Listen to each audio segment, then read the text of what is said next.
And we're live on the Metal Lab, and I'm dancing around for everybody to see because I am not very quick with the unmutes. It is Metal Lab. That doesn't matter the number, but it is the last one. Literally days before we all go to Memphis, Tennessee to go play in HeroClix Worlds. I'm joined this week by the beautiful Mr. Tom Kerr.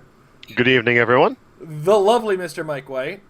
Hello. And that other guy, Jay. I might have put too much ice in this glass. This drink is making my teeth Thor. Oh, jeez. Oh.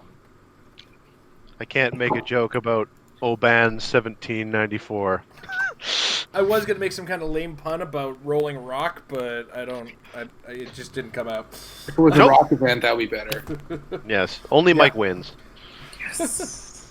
You know, if I was a little bit more and I was a popper, I'd be Rolling Rock, but we'll talk about that a little later. Anyway, it's been a week since last time we had all of us together, and actually all of us together. I love having us back all together. Yeah, the whole crew. How's your week been in HeroClix, Mr. Tom? Great. I mean, not a lot of HeroClix within the last week. The only thing that broke the monotony was a very long day of HeroClix on Sunday.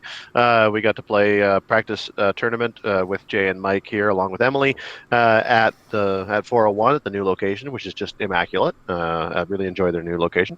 And so we played a full tournament, and then we stuck around, played an extra game with Mike and an extra game with Emily, had lots of good chin wagging and so forward. At one point, I think I was getting pouty, so I'm sorry about that, Mike. But otherwise, had a great time. I really enjoyed it. Was it pouty for a lack of beer? Or? Well, I mean, that probably was influencing it on a subconscious level. Just pouty because it wasn't going well for me, so, that happens. All right. Mike, how about you? Well, I'll say this. For the amount of times that I have not been the greatest of sports in games with you, Mr. Kerr, you are plenty owed many of times yourself. So you may enjoy those times free and clear, my good friend. Cheers. You bet. Here's to you. And how was your week in HeroClix, besides that? Well, really, it was pretty much mostly the same. I did manage to actually go to the Thursday night game at 401.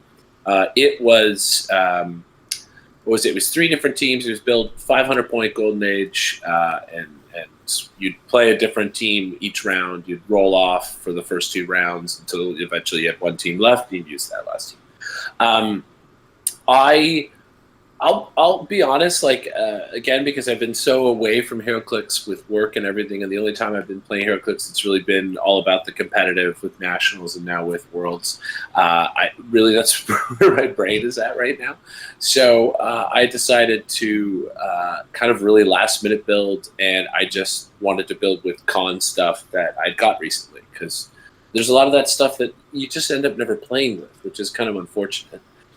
So I built one simple team that was just Superman Prime, Zatanna Super Rare from the Harley Quinn set, and because TK and Prob and Perplex, why not? Mm-hmm. And the Atom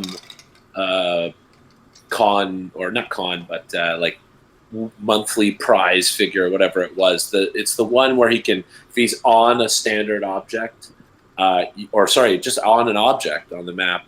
When he's given a move action, you can start his move action on any other object on the map. 19 defense, tiny, and outwit. I really just literally was like, hey, Justice League, I've got 150 points left. Hey, Zatanna's 75. There's TK Perplex. I've got 75 left. Hey, the Atom, I've never used him. So that was one team, 500 points. Then I did a Batmobile, Batman family team. Which is it was not bad. It was Batman from the animated series, the Rare with the Batarang, the white-suited Alfred, Ace the Bat Hound, my favorite dog. Love that dog.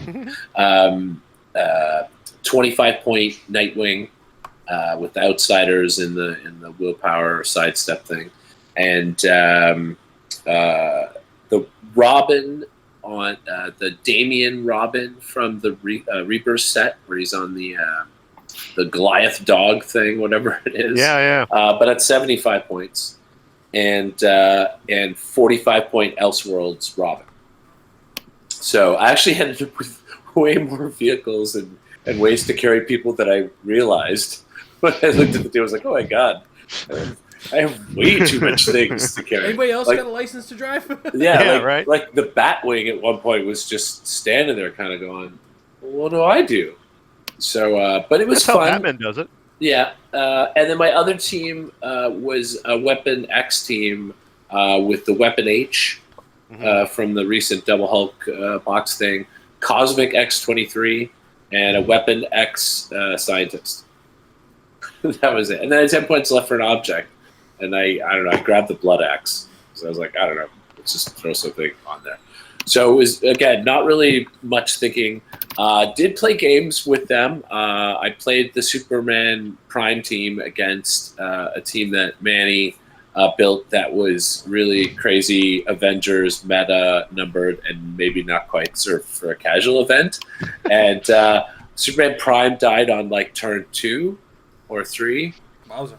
Yeah. Bad. So that game was kind of not so much fun. Because I didn't really get to. I took 2 actions with Superman Prime. That was it. I took 2 actions with him, and then he was dead. Then I also played a game against Jay, and I used my Batman team against Starfleet. Thank you. Against Starfleet, which was hilarious because Awesome. I didn't know what any of it did, of course, because I haven't really looked at that set. So there's a lot of, what does he do? What the hell does that What guy he do? What does he do? Especially because you had like, what, 10 figures, 11 figures? I think I was like 10 figures or something. Yeah, so it just really became, as these guys get closer to me, let's talk about what they do. So Yeah. that was a fun game. Somehow I managed to eke out a win in that game. By Well, that was a roll-off. 10 points. Well, yeah, we tied. That's right. Because it was a ridiculous game. And then the other game was actually against Emily, which would have been my Weapon X team, but Emily and I decided to practice instead. So And we had a practice game, and it was pretty good. And I managed to eke out a win, super close. I think it was like 17 points or whatever. It was super tight over Emily. And again, it could have, if she had another minute, she could have very easily won. So it was a fun night. It was great to play Clicks again and have it not mean anything at all. It was actually really liberating. I would have preferred to play more turns with Superman Prime. I guess I got to play him again. I really didn't get a chance there. So let's build a 1,000-point event, guys. I need something big for him. And then Sunday, as you mentioned, we got to do practice, and that was super awesome. Really appreciate Jay making the event a practice event. It was great that 4 of us were there, so we had 3 rounds where everybody played somebody, and then, like Tom mentioned, I was able to stay for an extra game, and we had a game. For the first time in a long time, I'm going to an event, and I'm not freaking out about changing my team at the last minute. I'm not even considering changing my team or anything on at the last minute. No, It's Monday. No, it's not happening. I don't think it's the best team, but I know how to pilot it. I'm comfortable piloting it. I built it on my own, and I have fun with it. And I think it's way better to a lot of the times to play a team that you really feel comfortable piloting, can do the things that you want it to do. It's not perfect. There's matchups that's probably not great against, but that's how it goes in Clicks right now. I kind of like a meta where there's nothing that just runs away with it. So it's better to have something that does pretty well against most things and see how it works out. And as you mentioned, I'm really way more into Team Worlds. I don't think I'm any kind of threat to make top 8 in Worlds, which is cool. I'm okay with that. I know what I can do and what I can't do, and it's a great way to go to a competitive event to just free yourself from the results and just enjoy Clicks and what a roller coaster ride Clicks is. And getting to do Team Worlds with my friends and building teams with them, can't wait. That video, oh my God, you guys are making me so crazy. I so wanted to be building. And I neither agree nor disagree with your theories on which team I would want to play. Oh, you watched that video? That's awesome. Oh, of course I watched that video. I was really hoping you would watch that video so it didn't feel so much like it's like, oh, it kind of feels mean talking behind his back. But he'll see this, right? Brotherhood for life. All right, guys, I think I could play that one. I feel like I can play that one, guys. All right, Jay, how's your week been? I played the same 2 tournaments as Mike, as well as some extra practice on the Thursday with Emily. That went well. I guess she learned some things she can do in the matchup because I was practicing not quite standard Kovic variant because I did do weird things. It's right now. I mean, I'm not playing at Worlds, but it would be Kovic Trader, Q Prime, Unseen, Zero Ring, Suited Henchman, Flora, 2 Cyclops cards, and then Jean, Rusty, Beast with Regenesis Beast, and Kitty Pride. I think that was it. So no Groot, because right now I think potentially with all the similar Cosmic Mirror matches, I think the Groot could be, I guess, the points that turn a game one way or the other, because he's just easier to deal with than a Flora once it heals, as well as the fact that with all the columns that have leadership, I don't feel like you're going to miss the leadership as much anyway. I find that a lot of the turns are basically one call in. Whoever has the space gem will move and carry, and then the call will do an action. So I don't think I missed the leadership as much with that team, and I do quite like Key right now. So that was good. So I practiced that on Sunday. My game against Mike, it came down to I could have chosen to just barrier the rest of the game, and I would have won. So we just decided to try different weird stuff out, and it almost worked. I had a weird game with Emily where I basically... It was a little bit of we were trying to figure stuff out. So the game took a little longer than it would have normally otherwise because we had, we were trying to figure stuff out. And I missed I think I missed a 5 with 2 probs in my favor to kill an Unseen. And then... then we called last action, but if I would have had another minute, I would have killed something, so it would have been fine, but that was interesting. Basically, practice came down to trying different weird things and seeing what would happen. Then I played against Tom, and that could have gone... I really could have gone either way if his dice were a little bit better. So, can't complain. Can't complain about letting you people get extra practice. And we did the... yeah, for sure. And we did the Thursday... 500 golden, bring 3 teams, round 1, roll off for all 3 of them, then use one of the 2 remaining, and then use the last one. Round 1 against Mike was against the Batmobile. I basically had just a bunch of the Starfleet from the Next Generation set, and then because for some reason Starfleet doesn't have any sort of taxi, I threw on Silver Sable on there with the Suited Henchman to copy Underworld, just because it's either that or you do some stupid stuff with a space gem, and I felt like that it made more sense to have another character than an Infinity Gem on a Starfleet team. And I do feel like it is necessary because it was very swarmy. And then that was a roll-off. And then I played against Emily. Emily had a bunch of the Kree from we got the Marvel movie set, and there was an infinite number of characters with global effects, but then if they're adjacent to another Kree, they get another effect, and it was just hard to remember who had what. And my dice were just decided to be really crappy that game. And Emily was just hitting 9s and 10s.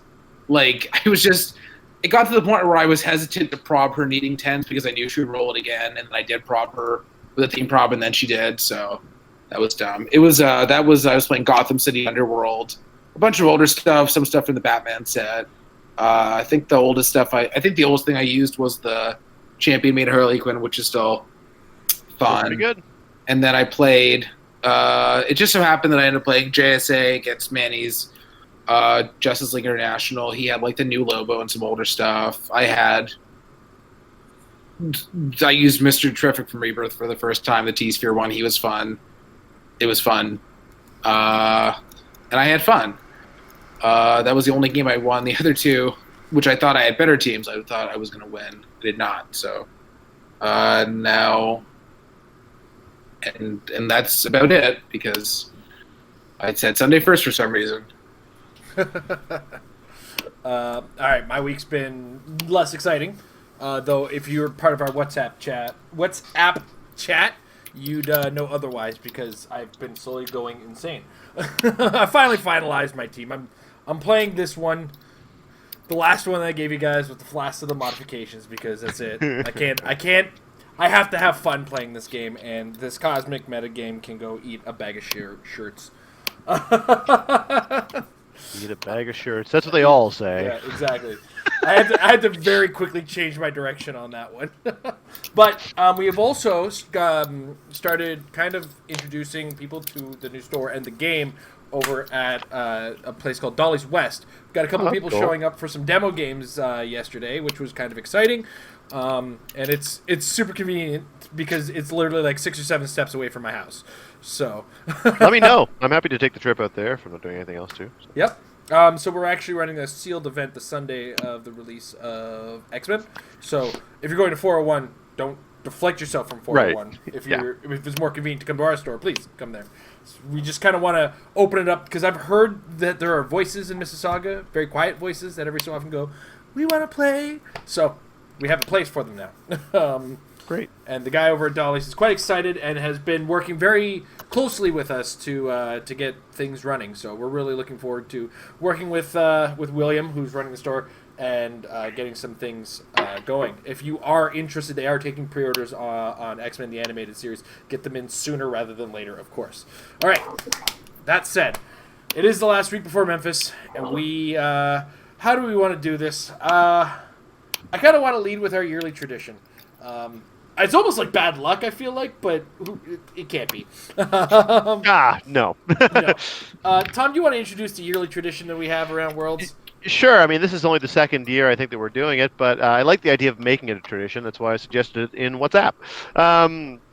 As we approach Worlds, one of the things that we don't get to do very often on the show is just kind of dream a little bit in our own silly ways about what would it be if HeroClix was our game.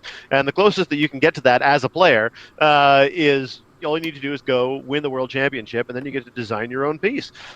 So we like to do a little segment on what would we do if we won Worlds. And boy, a couple of us really took this ball and ran with it. One of us set up something that, by all accounts, from a licensing perspective, it doesn't look like it's even possible at the moment.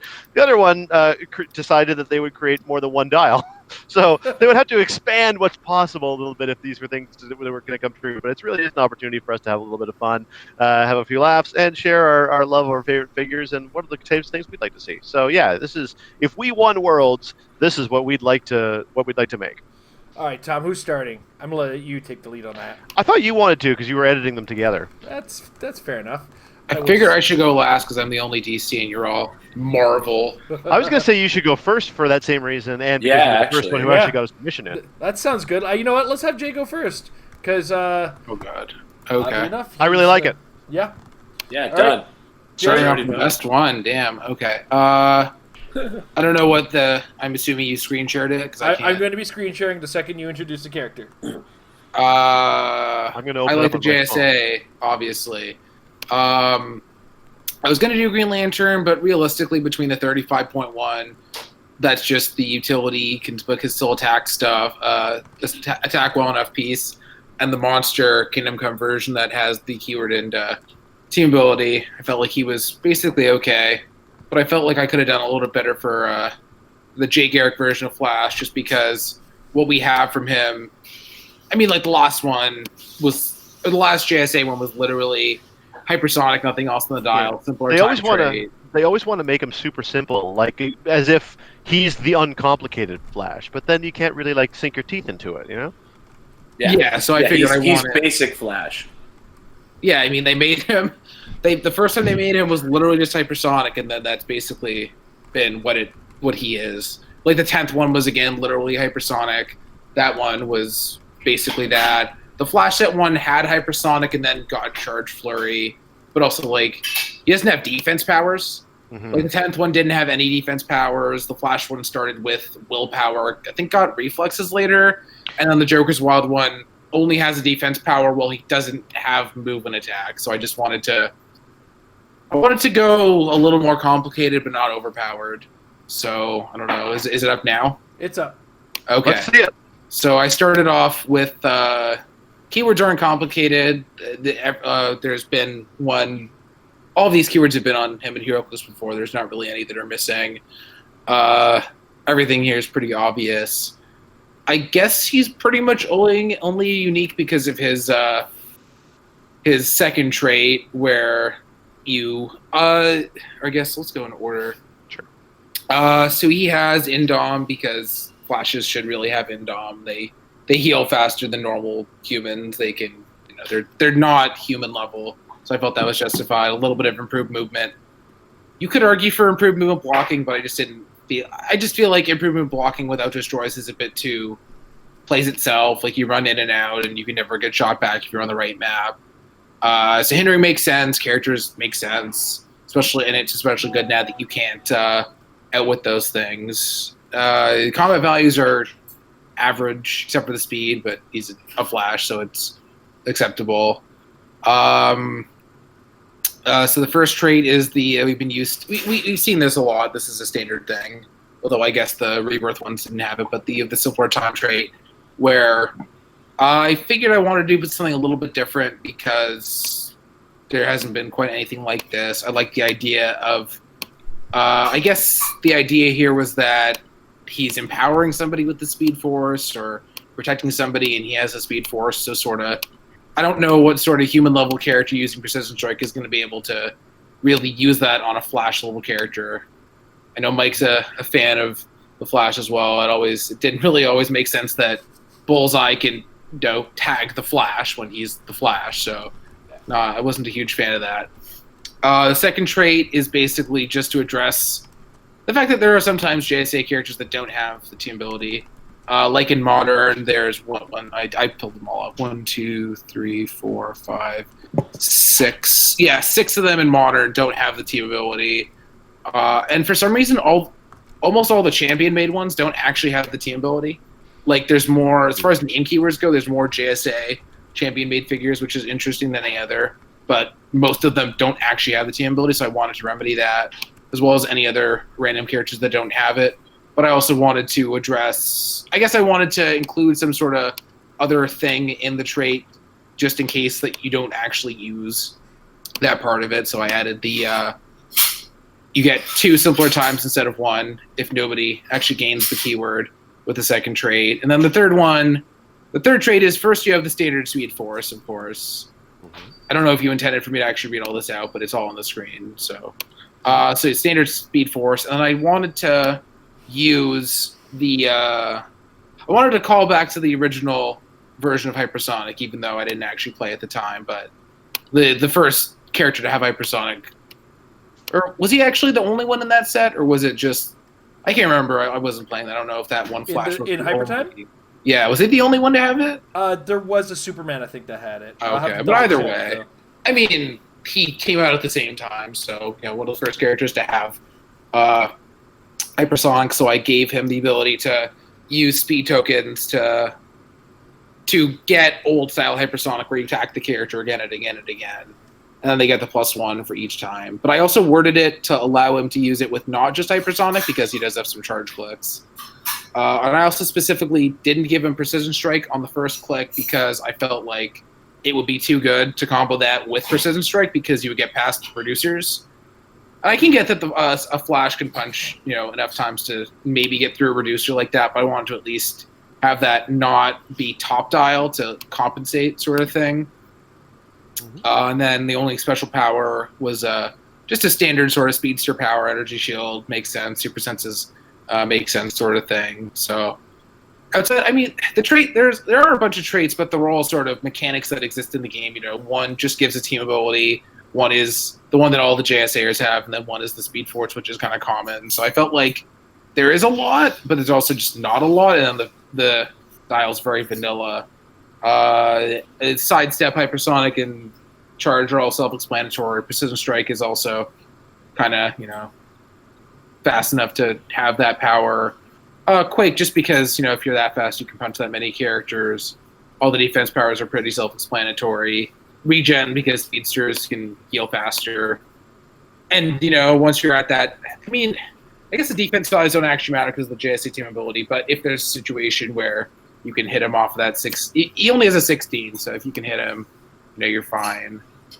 Leadership is because he's a chair. He was a JSA chair. I think he was the first one, but he was a JSA chairman. He also mentored some of the younger characters. He mentored Bart Allen in the 90s, sort of thing. Perplex was, I guess, also sort of that same thing. If I had time, I would have done flavor text for all of them, but I just didn't. So you could argue that Perplex could be empowering somebody with the Speed Force or some sort of mentor thing, because that's kind of what the JSA is all about, and then Speed Force, Shape Change, Speed Force Blur, or whatever. So I guess I wanted to rectify some design problems of just the Flash not really getting anything to do, and then just JSA characters missing the team ability. And then I guess if you already have all of them with the team ability, I guess giving them a bit of a boost, because they are, I guess these days we're coming back to a little bit more of a tentpole sort of thing. Like we have a lot of Colossals now. Mike just mentioned, Superman Prime. So I guess there's definitely room to help those kind of swarms with against those kind of huge figures. That's about it. Awesome. Well, Jay, thank you very much for this. I'm a big fan of it. I love kind of taking things that we've always kind of wanted to see do better. Sorry about the black screen there, folks. And just kind of reapproach them and revisit them. And Jay Garrick as a Flash has been one that's needed some love. So I like the style. I like your new age trade too. That was a unique thing to add to it. Just kind of making that JSA a little better as a team. What do you think, Tom? I think it's great. I think that it's you kind of alluded to this earlier, that within certainly Jay Garrick has not been especially well treated as far as HeroClix is concerned. Like he's always been an efficient Flash, but he's never been a really fully fleshed out Flash when there were others around to consider. They tend to give that over to Barry and Wally. And I found specifically in the Flash set, and to a lesser extent Flashes from other sets, they have a hard time with the Flash striking a balance between being someone who's either too sort of short and glass-jawed and just sort of low points efficient, or too many points for too little output. And they seem to have a hard time balancing those two features together. And I think that this does a good job of doing both, because in order to really get to the point where he can be a reliable primary attacker, then he's got to get some Speed Force tokens on first. So it's going to be, it's not going to be on turn one that he's going out there and destroying anybody. You want to get at least one Speed Force token on to get the sort of the punching bag effect. And ideally, because you want to get a couple or three of those off in the game to really be to fully flesh out a sort of a primary or high secondary attacker stance from your 85 points. He can still function as the great harasser and poke damage style dealer that the Flash does so well, but he can also graduate to that next point so that you can't afford to leave him alone. But he's also very hard to get when he's sort of protected by a bunch of other people with the JSA, sharing defenses around or using meat shields and stuff. And he's hard to lock down, and he's very hard to hit from range. So it's a great little balance in that way, and I think it's really smartly designed. All right, Mike? That is a lot more thought than I would have thought somebody was going to put into it. That's what we're here for. Well, they pretty much covered the bulk of it there, and as Jay mentioned before, I do like the Flash, and I felt the same way, that we've had way too many Jay Garricks that are really boring, basic Flashes. So this is a really nice looking dial. I love that he has leadership top dial. In fact, the first two clicks, because especially if you do read JSA, it's like him. Green Lantern and Hawkman are like three of the guys who've been around the longest and are really like a core of inspiration to the up and coming members and stuff. So I think that's really great. He's much more interesting. He's much more viable attacker. He's not this sort of cursory thing. And at those point values, he feels very much like a guy who would be leading the charge on a simpler time based JSA team. He's really cool. Good job, Jay. Awesome. Well done. All right, Tom, who's next? I don't know. How about you? All right. So I want to save Mike for last. For last. Oh, jeez. All right. So last time we did this exercise, I made a Dr. Doom, which fell under somebody else's here, where it's like, not likely to get the license, but whatever, we'll try that. But right. I had to step out and be like, okay, I like other characters, and one of the characters I spend a lot of time liking, I also complain a lot about when it comes to HeroClix. I am consistently and frequently disappointed in the fact that, I never get the Luke Cage that I want. So I made the Luke Cage that I want. And that is... Oh, that's not right. Whoa, spoiler alert. Somehow that got switched. All right, so there we go. What happened? There he is. Luke Cage. Now you notice I put a completely blank defense dial on there. That is completely intentional. I got him a setting at 100 points, but when I really put some thought into it, I think he'd either be more or I have to reduce the number of clicks he is. And it's a very simple dial. Like, we're talking Luke Cage. He's not a super awesome, like, kung fu fighter type dude. He throws a punch, and if you happen to be in between him and his punch, you get hit. So I put him at a 10 attack. It's a reasonable attack, but it's not an expert attack sort of situation. It's not like an 11 or 12. He gets there a little later with close combat expert late in the dial, but, he did hang out with Iron Fist a little, so maybe he's getting desperate enough to be like, let's try that thing Danny taught me. That was my design there. He does have some limited regeneration to his abilities. I put it on the last click, but I didn't put a stop click because basically every click's a stop click. We'll get there. I gave him Avengers, Marvel Knights, Heroes for Hire, and Brute keyword because Brute is appropriate. Luke Cage is a smart guy, but when he comes to fighting, he's throwing hands. I didn't throw the Thunderbolts on this version. I just wanted to kind of go a little bit more traditional. I felt the Thunderbolts didn't really represent a long enough term, where the Avengers felt like a little bit longer for him, and the Marvel Knights is that street level kind of keyword that you throw in there. He ignores walls and breaks them, and ignores hindering for line of fire because stop this guy. I dare you. He's got a little bit of leadership out there in the front. Because he does spend a little bit of time leading. He started Heroes for Hire. He led the new Avengers to a certain degree. He gets some empower in there. He's a bit of a team player. Slows down to some sidestep in the middle and starts throwing hands at the end with flurry and close combat expert a little bit in there. Just one click close combat expert. Like I said, it's a desperation click. Where he kind of is Luke Cage is in this trait, which I called Sweet Christmas. Whenever Luke Cage would take damage, roll a d6. On a 1 to 3, Luke Cage takes 1 damage. On a 4 to 6, Luke Cage takes no damage, protected pulse wave. That should be like takes 1 damage instead. Right. That ultimately it's the fact that you throw everything at him and he kind of keeps going. You have to throw everything at him to get him down. And it's constantly represented like he doesn't usually get knocked out. You don't put Luke Cage out unconscious. You don't put him on the floor and he's not done for. He goes toe to toe with cosmic beings like Proxima Midnight. Like, he's a tough MFer. Right? Mm-hmm. And that's kind of thing. Now, like I said, I might have got a little bit thick on the dial. If I was to go back and redo this, I'd probably take one each of the I'd take the second and third or fourth click off. Maybe the second and third, take those out there, keep it a 4-click dial because he's to a certain degree human, and on a 50-50 chance of taking no damage, game balance-wise, it probably makes more sense for him to not take that kind of damage. I just got a battery warning, so I got to find one of my portable batteries. But yeah, so my idea of Luke Cage is he doesn't go down, and I was kind of inspired by the new Blob with this, but I went that extra step further. Where it's I don't have to make a protected outwit if it's a trait that's not really a power. And then just protect it from Pulse Wave, and he's fine. So, yeah, that's my version of Luke Cage, Sweet Christmas. Let's go with Mike's opinions first. I want to hear what Mike has to say.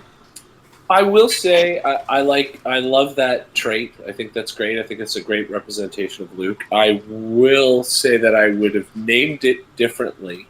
I appreciate why you've got Sweet Christmas on there because really, we don't have the flavor text for all the other powers. Yeah. And you really wanted to have Sweet Christmas on there. I just would have called it Unbreakable Skin because that's what his superpower is often known as and referred to as, and that's essentially what it's doing. I know that's probably the most semantic comment I could make about this figure because I love what you've done and I love that power. I think that's a great power for him. And maybe I would have given him an 11 attack on that first click. He's a pretty good fighter, man. I know he's a bit of a brute, but Luke's held his own a long time. He's been in a lot of fights. He's got a lot of experience. I would have leaned towards an 11, but again, it feels nitpicky. I'll be honest. I feel like I'm being nitpicky when I say that because he's a great Luke Cage. I love this guy. He's a lot of fun. I'm going to slightly defend myself in the fact that he doesn't usually hit the first couple punches. That's why I went with the close combat expert towards the end. But yeah, no, that's fair. Fair call. He's great. He's a great Luke Cage. I would love to see this film. Jay. He does everything he's supposed to. The trait is an interesting representation, but it's also balanced out by the combat values being, reasonable for the character, reasonable for the game. It's not abusive. Can't really complain about anything in particular, except for the no Thunderbolts keyword, but that's, sometimes people forget things. It's okay. We forgive you. I didn't forget it. It wasn't long enough of a time to be in there. Oh, I would argue that. Yeah. As far as game design goes, I'm more in favor of give characters as many keywords as possible, because who knows when you're going to get them again, sort of thing. Like, when you get that character, you're waiting years and years, and it's like, oh, this isn't the one keyword I wanted. Well, like another 20 years. Like Sabretooth Wildchild with no exiles? Yeah, True. that's one. That's one, but this is a less extreme version because we do see Luke Cages semi-regularly, and it's not like we've seen them without Thunderbolts. So I mean, I get what you're getting at. Yeah. But yeah, I mean, he does really everything he should. Destroys blocking is appropriate. All the powers are there. I wouldn't say anything's missing. So yeah, for a character that we get semi-regularly is definitely an interesting take. All right, Tom. I can't say a lot that they haven't said already. I'd probably suggest that maybe he shouldn't be mastermindable, since he seems at the moment to be just practically broken mastermind fodder. Since he could be carried around and has a 50% chance of rolling out of all the damage that the person standing next to him would take. And I agree. I mean, in fact, I just need to up his points.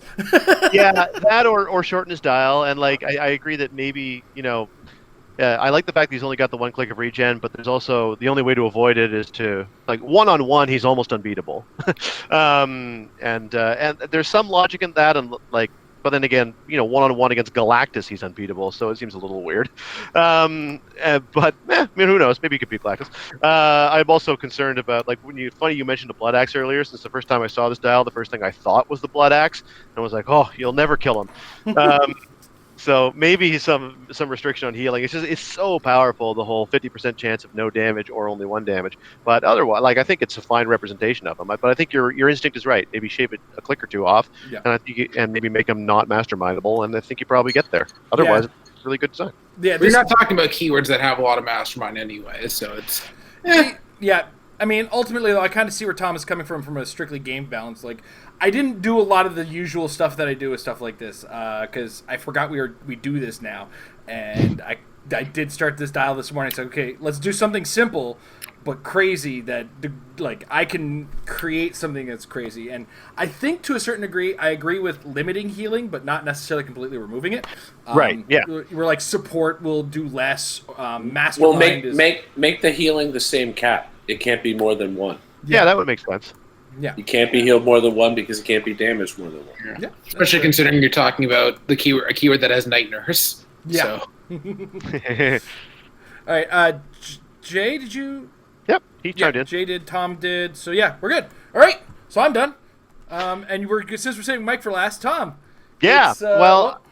This year I went the route that you went last year, which is pray that at some point in the near future they'll get the rights back to some of our favorite characters, because it's been way too long in this game since we've seen a Mr. Fantastic, and you did Dr. Doom last year, so I felt somewhat obliged to do Mr. Fantastic this year.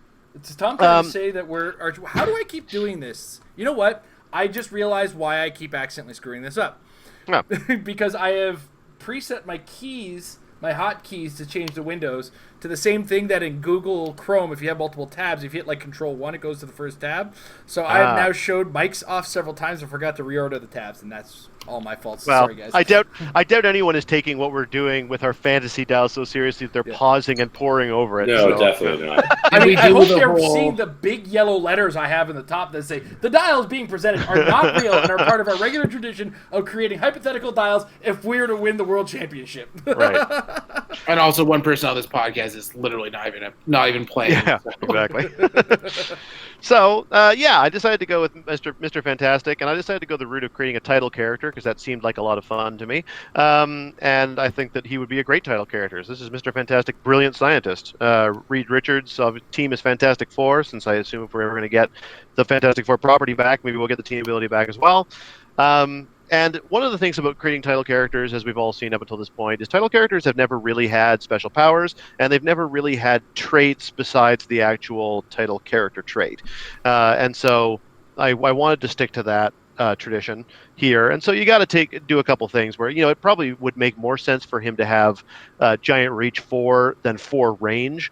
But again, within the realm of title characters, I think it's an acceptable compromise.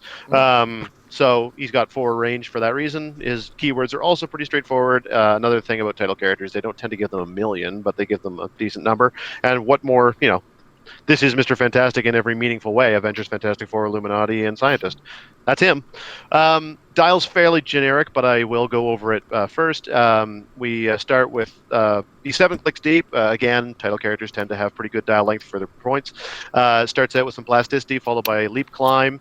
The leap climb makes more sense as we get to the title abilities because positioning him will be important if you start to rack up plot points. His attack dial is relatively bland. He starts off naked and goes on to a couple of clicks of incapacitate and ends out with a couple of clicks of precision strike. Those both seemed like appropriate powers for Mr. Fantastic. You can almost make an argument for any power under the sun, so I think this was fine. The other thing about playing title characters, of course, is that you very often find yourself in a situation where you don't mind maybe taking the first damage, and I was sensitive to that with his design. To think about you may not be on click 2 as often as you're on click 1, because if you really want to activate a title power early and are able to make an attack that turn, you still want to be serviceable. So basically, the idea is you give up a little bit of defensive capability in favor of a new offense option, which is why the incap kicks in on click 2. Click 1 does have the only invulnerable on the dial before it turns to toughness, and then super senses at the end, and some shape change up front, indomitable. Pretty generic dial, really. More or less what you'd expect to see in a title character, I think.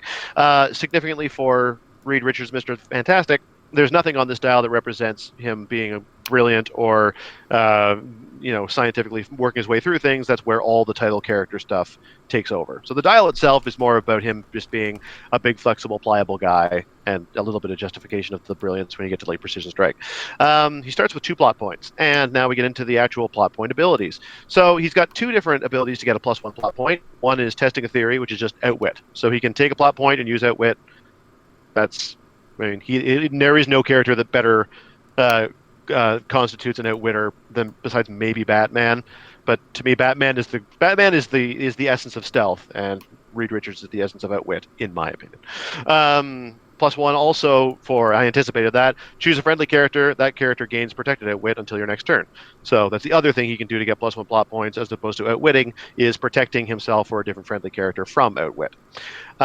He has a -2 ability, which he can do, of course, on turn 1 if he wants to, since he starts with 2 plot points, and that is create an extendable body bystander. You can have up to 4 of these on the map. That corresponds to his range, and each of these is autonomous. They're not really attackers in their own right, with a 0 attack and 0 damage. They're just kind of extensions of himself to kind of muck up the battlefield, help protect him from taking damage, etc. They have plasticity and shape change, much like he does, and toughness up front, so they're not so easily poisoned. And they've got 2 traits. Adjacent characters named Mr. Fantastic Brilliant Scientist have passenger 4, but only to carry characters named Extendable Body. After the resolution of any action, if Extendable Body is not adjacent to a character named Mr. Fantastic Brilliant Scientist or Extendable Body, KO it. This is basically just taken from the Medusa wording, but the idea is that he can carry his own extendable body bits around so that they don't just KO as soon as he takes the move action.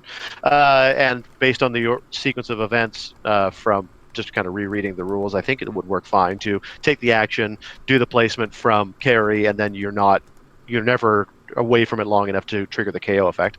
And also, the extendable body can be next to other pieces of extendable body. So if in a game you're able to produce multiples, they can all kind of stretch out in one direction and still work. They've also got malleable, free, place adjacent another friendly character named Mr. Fantastic Brilliant Scientist or Extendable Body.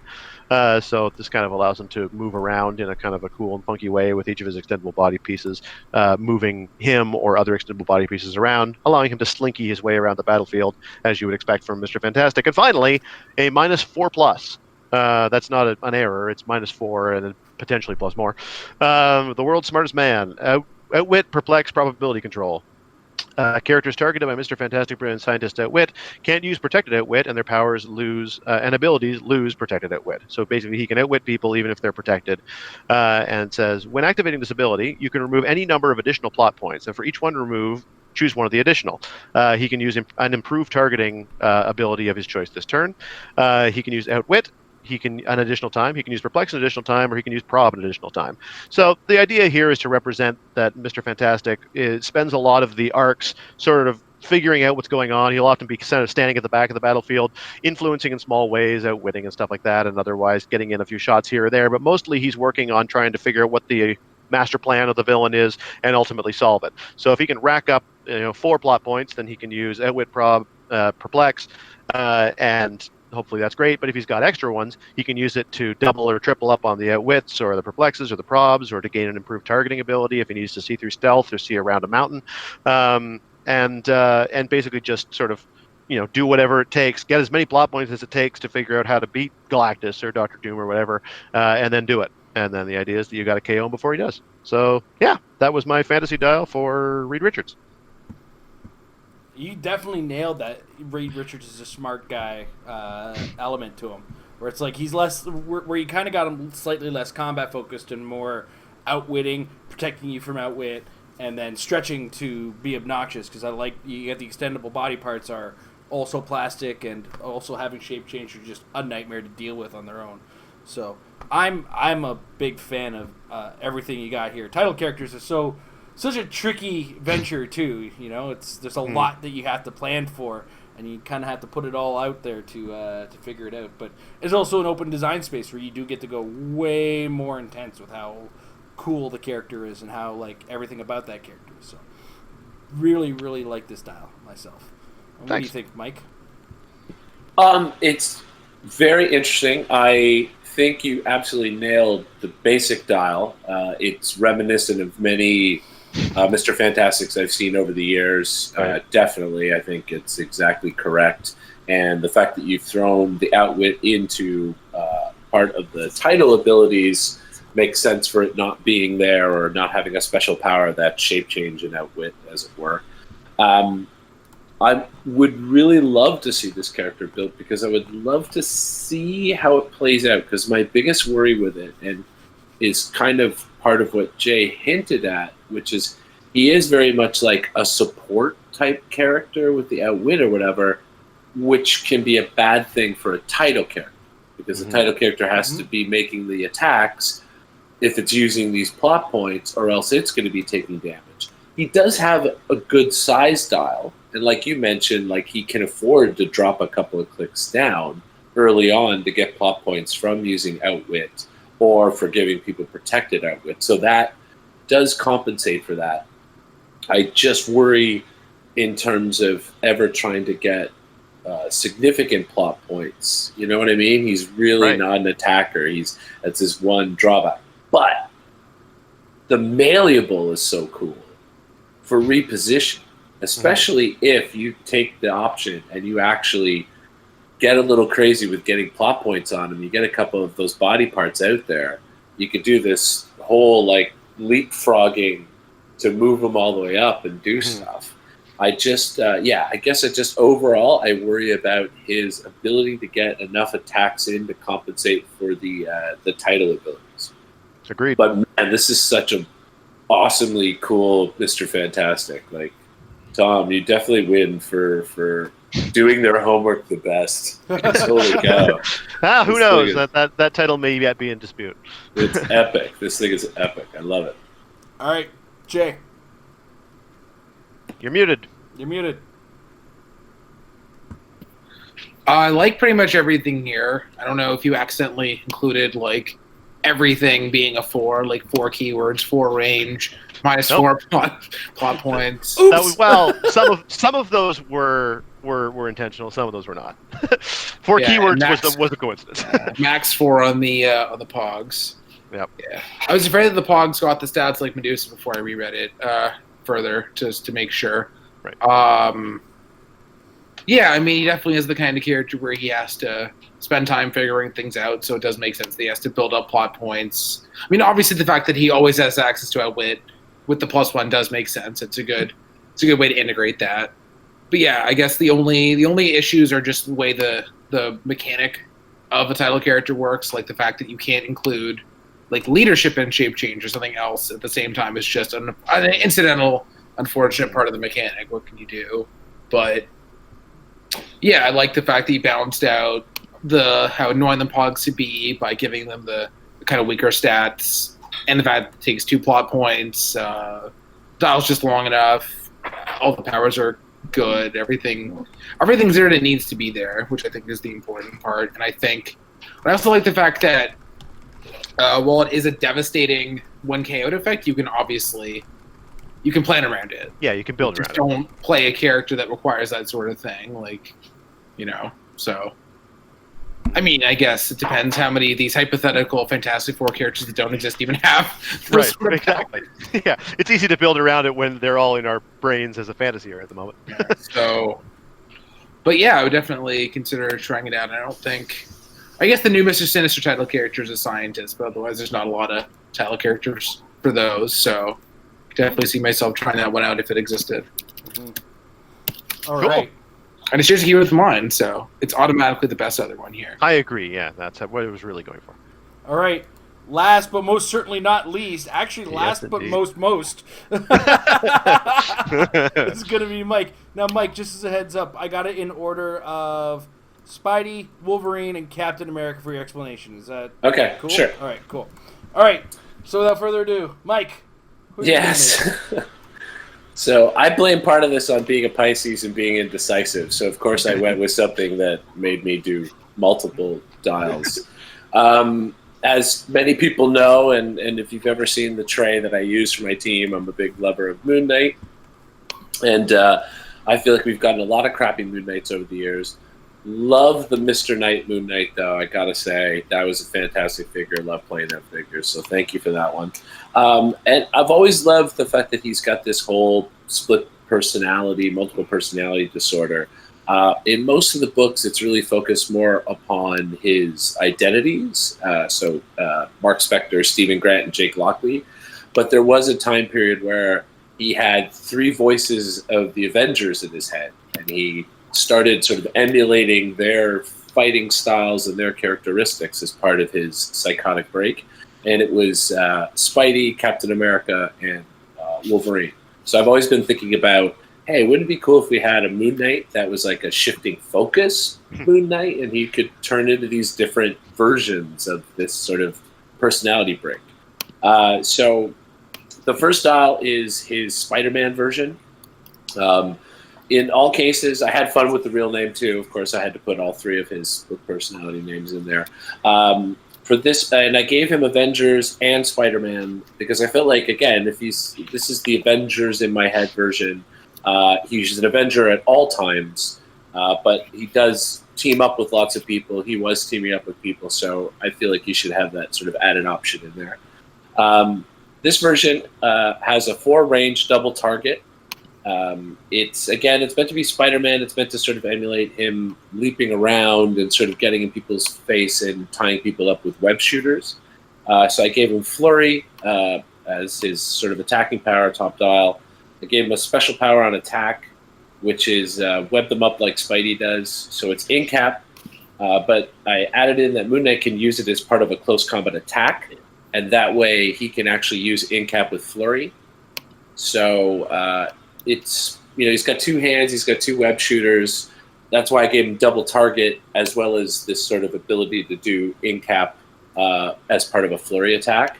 I gave him 18 defense because he's sort of more agile, leaping around version, harder to hit, much like a Spider-Man. And I gave him a special power on defense, so super senses, but he only succeeds on a 6 because it's like a light version of Spider-Man. Again, he's really just trying to emulate the characters. And when I was building the dials, I was trying to look at it like a top click that if you looked at it, you might go, oh, I think that might be a Spider-Man dial. I think that might be a Cap dial. And then that's part of why I threw the Perplex in there. It's, again, more of that sort of messing with your opponent's mind, tricking them sort of thing. We've seen a lot of Spider-Mans that get Perplex top dial for that reason.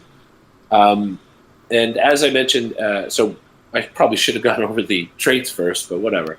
I gave him improved movement, ignoring hindering, ignoring elevated. It's pretty standard for Moon Knight and a lot of these city guys leaping from the rooftops, grappling hook kind of idea, which makes sense for him. And then, as I mentioned, he's a shifting focus. So his first trait is shifting focus. Avengers in my head. Free. If Moon Knight began your turn on the map, you replace him with another character with this trait. And then the other trait I gave him was just pretty simple: stealth. He's again very much like a Batman type character. He's running around, fighting crime that way. So it seemed to sort of make sense to give him traded stealth, since I'm already going to be using the movement slot for sort of powers that relate to the aspects of his personality. So if he shifts focus from this Spider-Man version, and I kept the in-cap basically. It's special in-cap for those first 3 clicks, and it just goes to regular in-cap because, again, it's really all about him using web shooters, and that's sort of the gist of it. The dial sort of gets sort of generic and similar to the other ones as we get down, and I try to keep the values almost identical across the dials with just slight variations for the difference in personality. So the second dial is the Captain America version. So, of course, he's got running shot, energy shield deflection, and leadership, pretty standard things that we see on Cap. If you notice now, the range actually goes up to 6 and becomes single target now. This is now he's employing an energy shield and using that to make sort of more focused and longer distance attacks on people. He's got, of course, the shifting focus trait, and he's got the other trait, the strike from shadows. So he has stealth. I've kept this across all 3 versions of him. And then his one special power, the attack power, is Ricochet and Cap's energy shield. So it's a range action, so you can't use it as part of running shot. But what you do is you lock. Yeah, you can.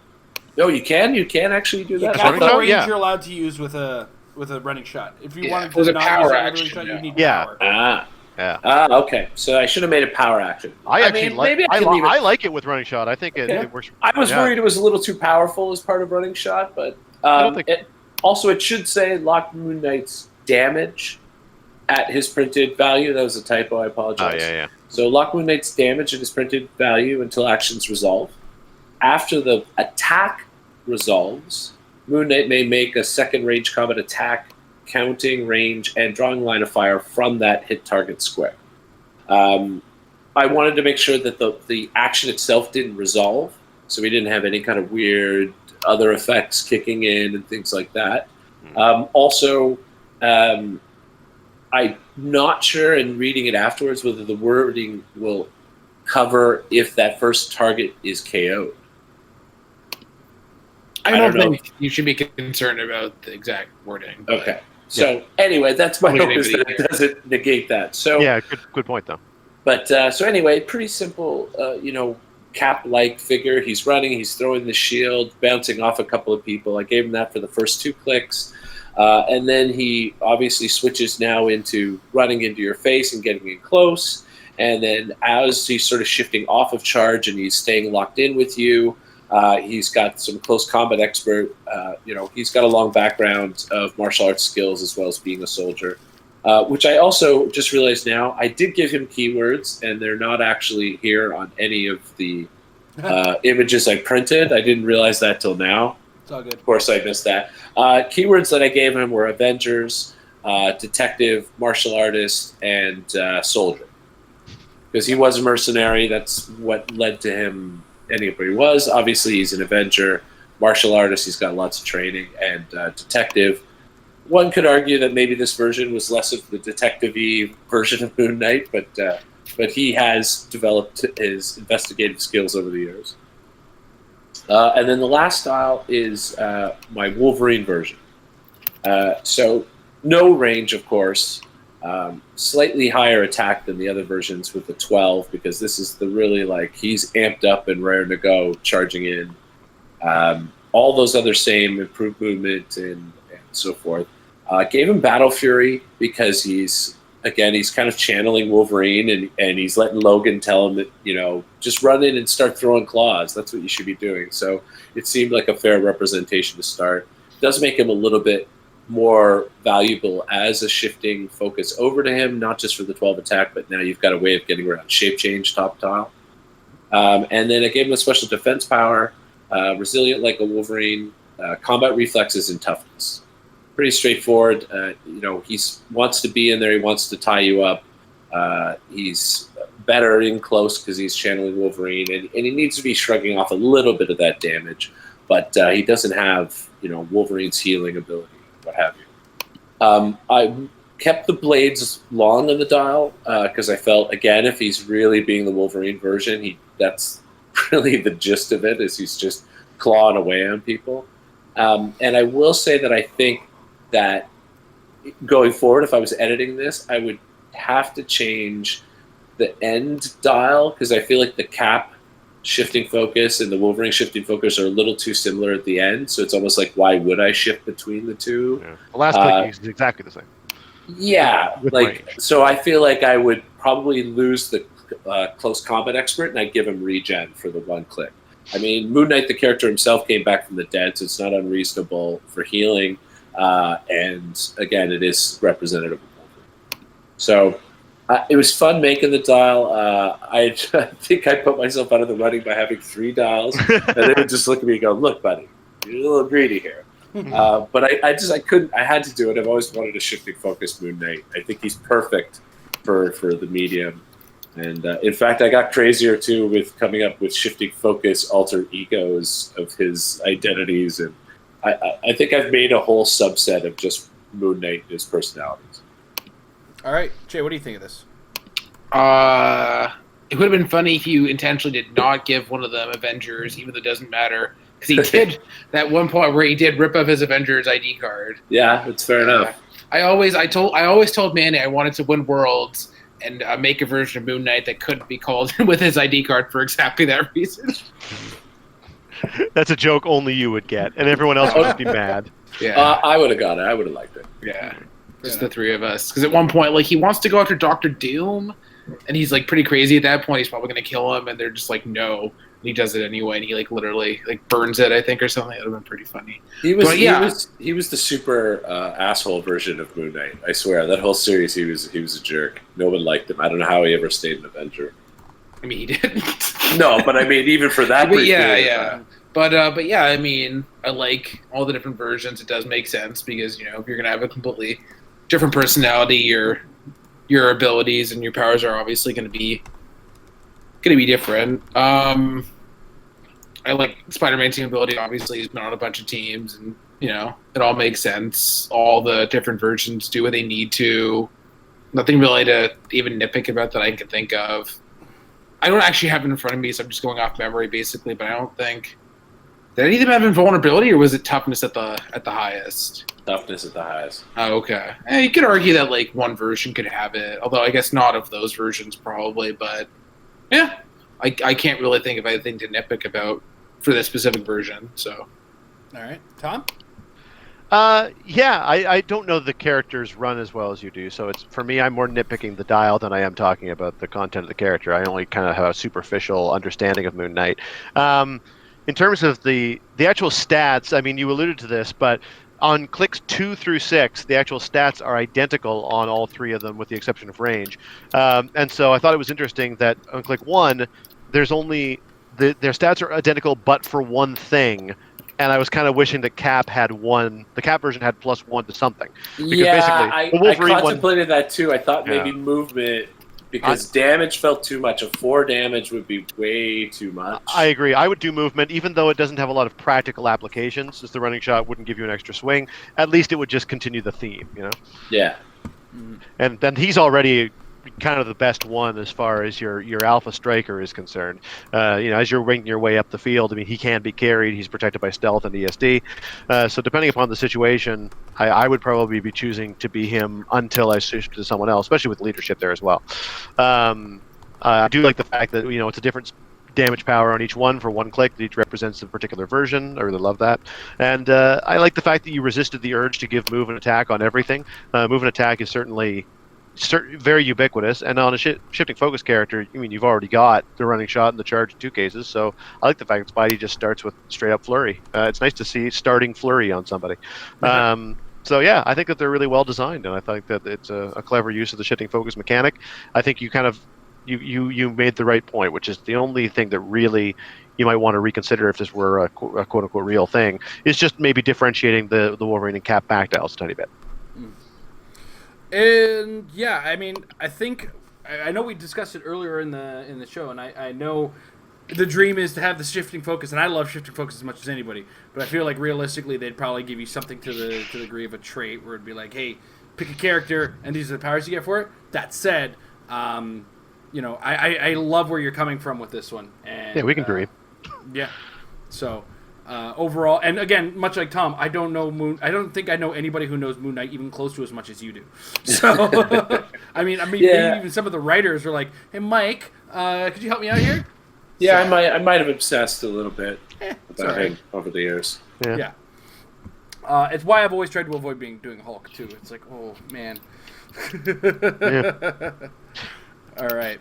But that said, I know we've said a number of times, Memphis is around the corner, and one of the big things about Memphis is the Team World Championships, which is incidentally running because, long story short, because the event is actually running where most pre-releases are running for the X-Men animated series set, they're running X-Men animated series for Team Worlds and all other sealed things that are happening at Worlds. So we kind of want to take a little bit of time, and we're not going to go throughout the entire set. We don't have enough time. It's already 20 minutes to 11.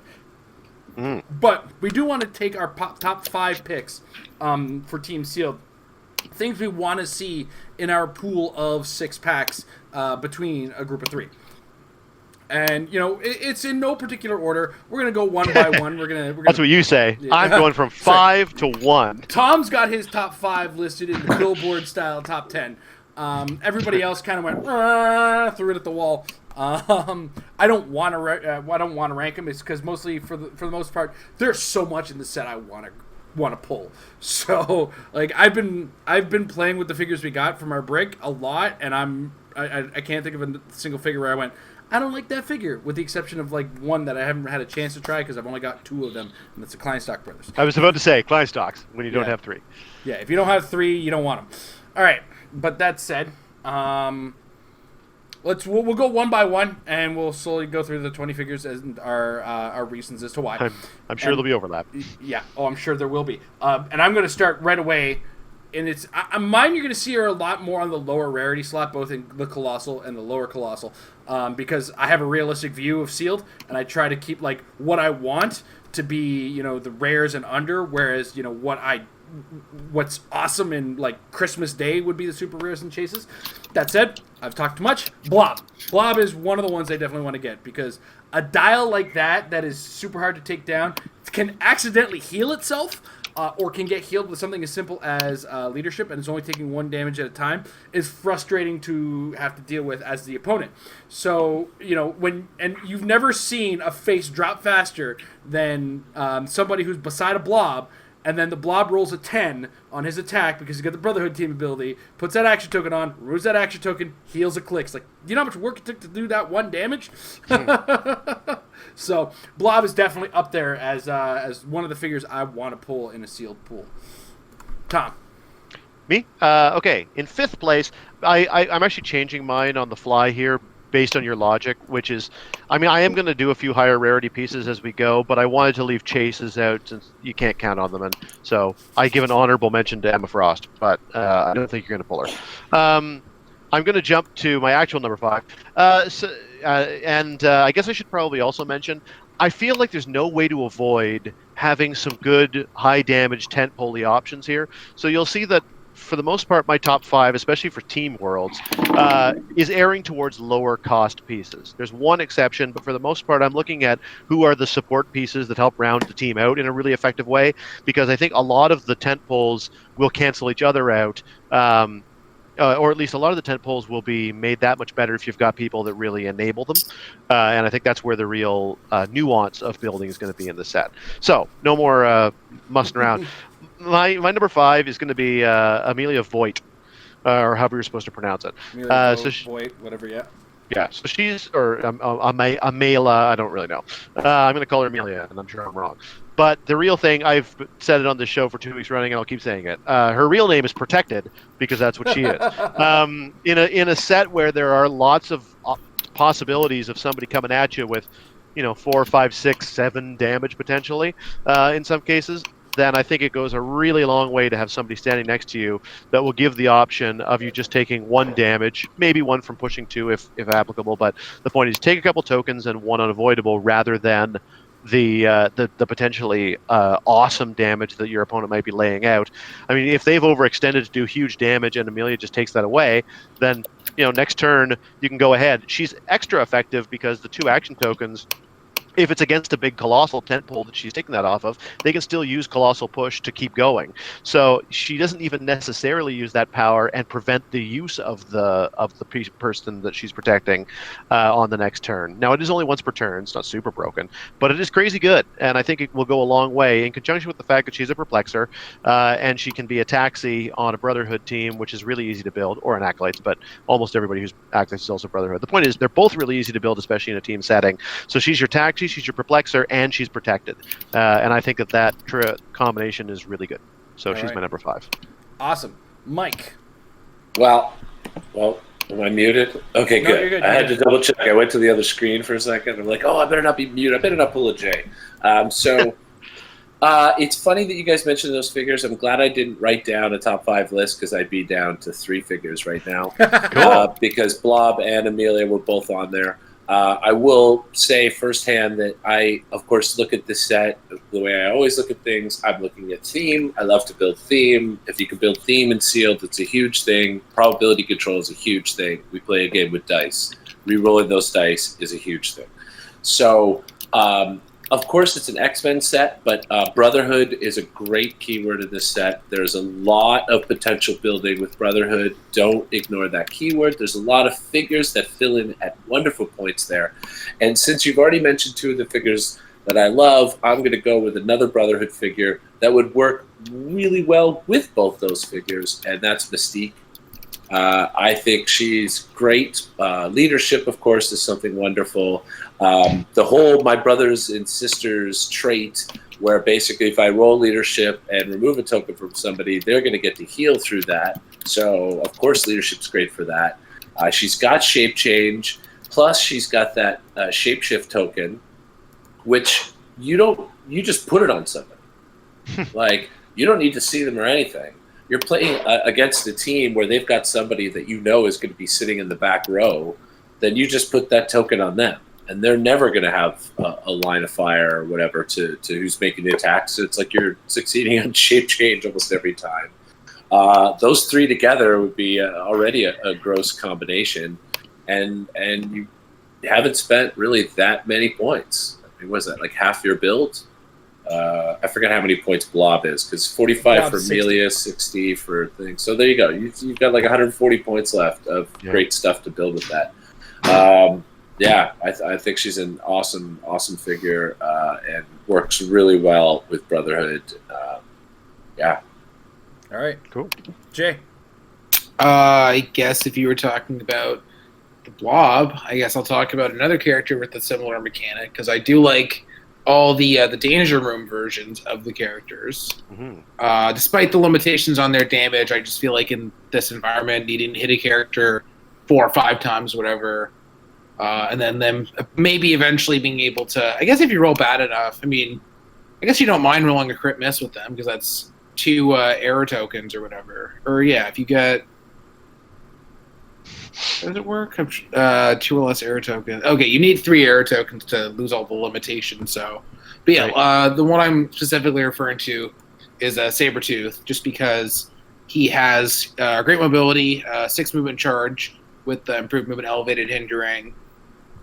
The traded flurry does make up for the fact that he has the only 1 damage limitation a lot of the time. But still, I mean, there's not so many reducers, so 1 damage is better than nothing.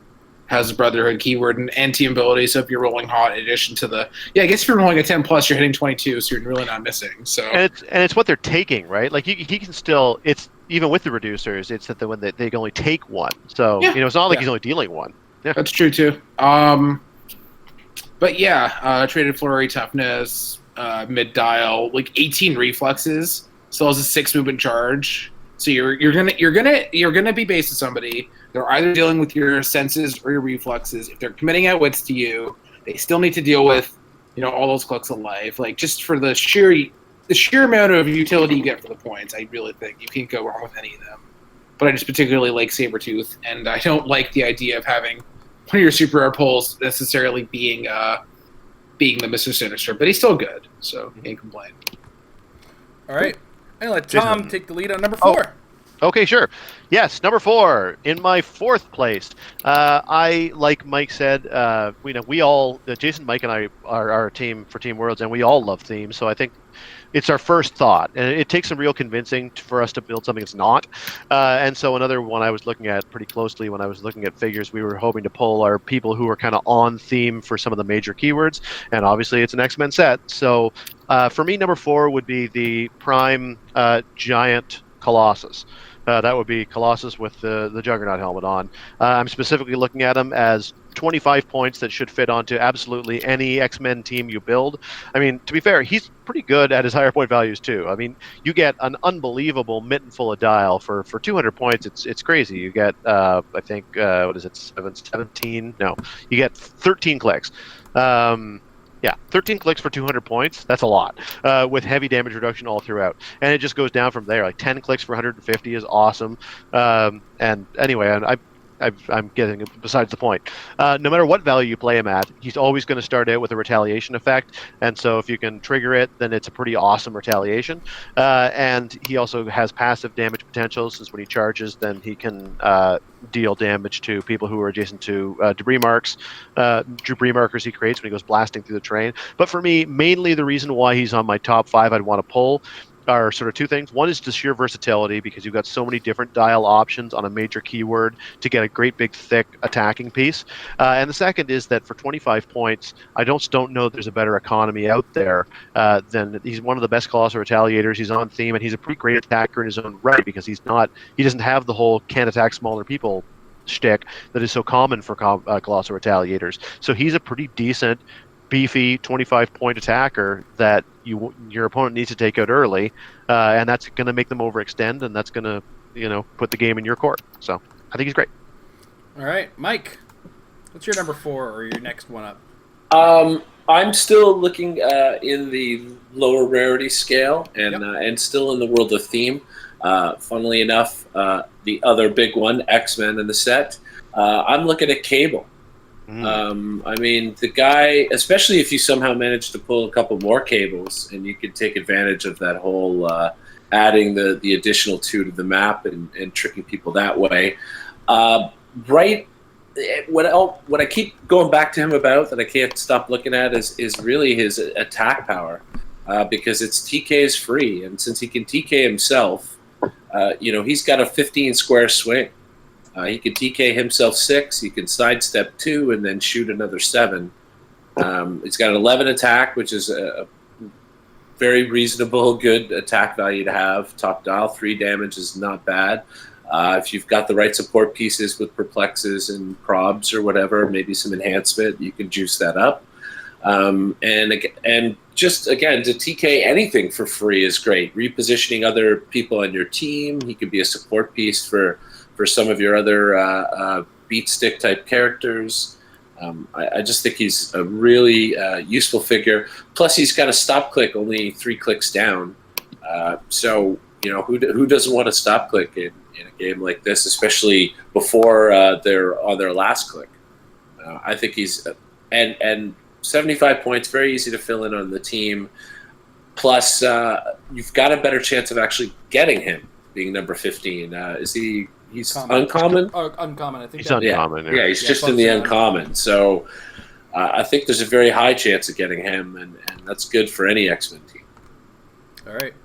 Jay?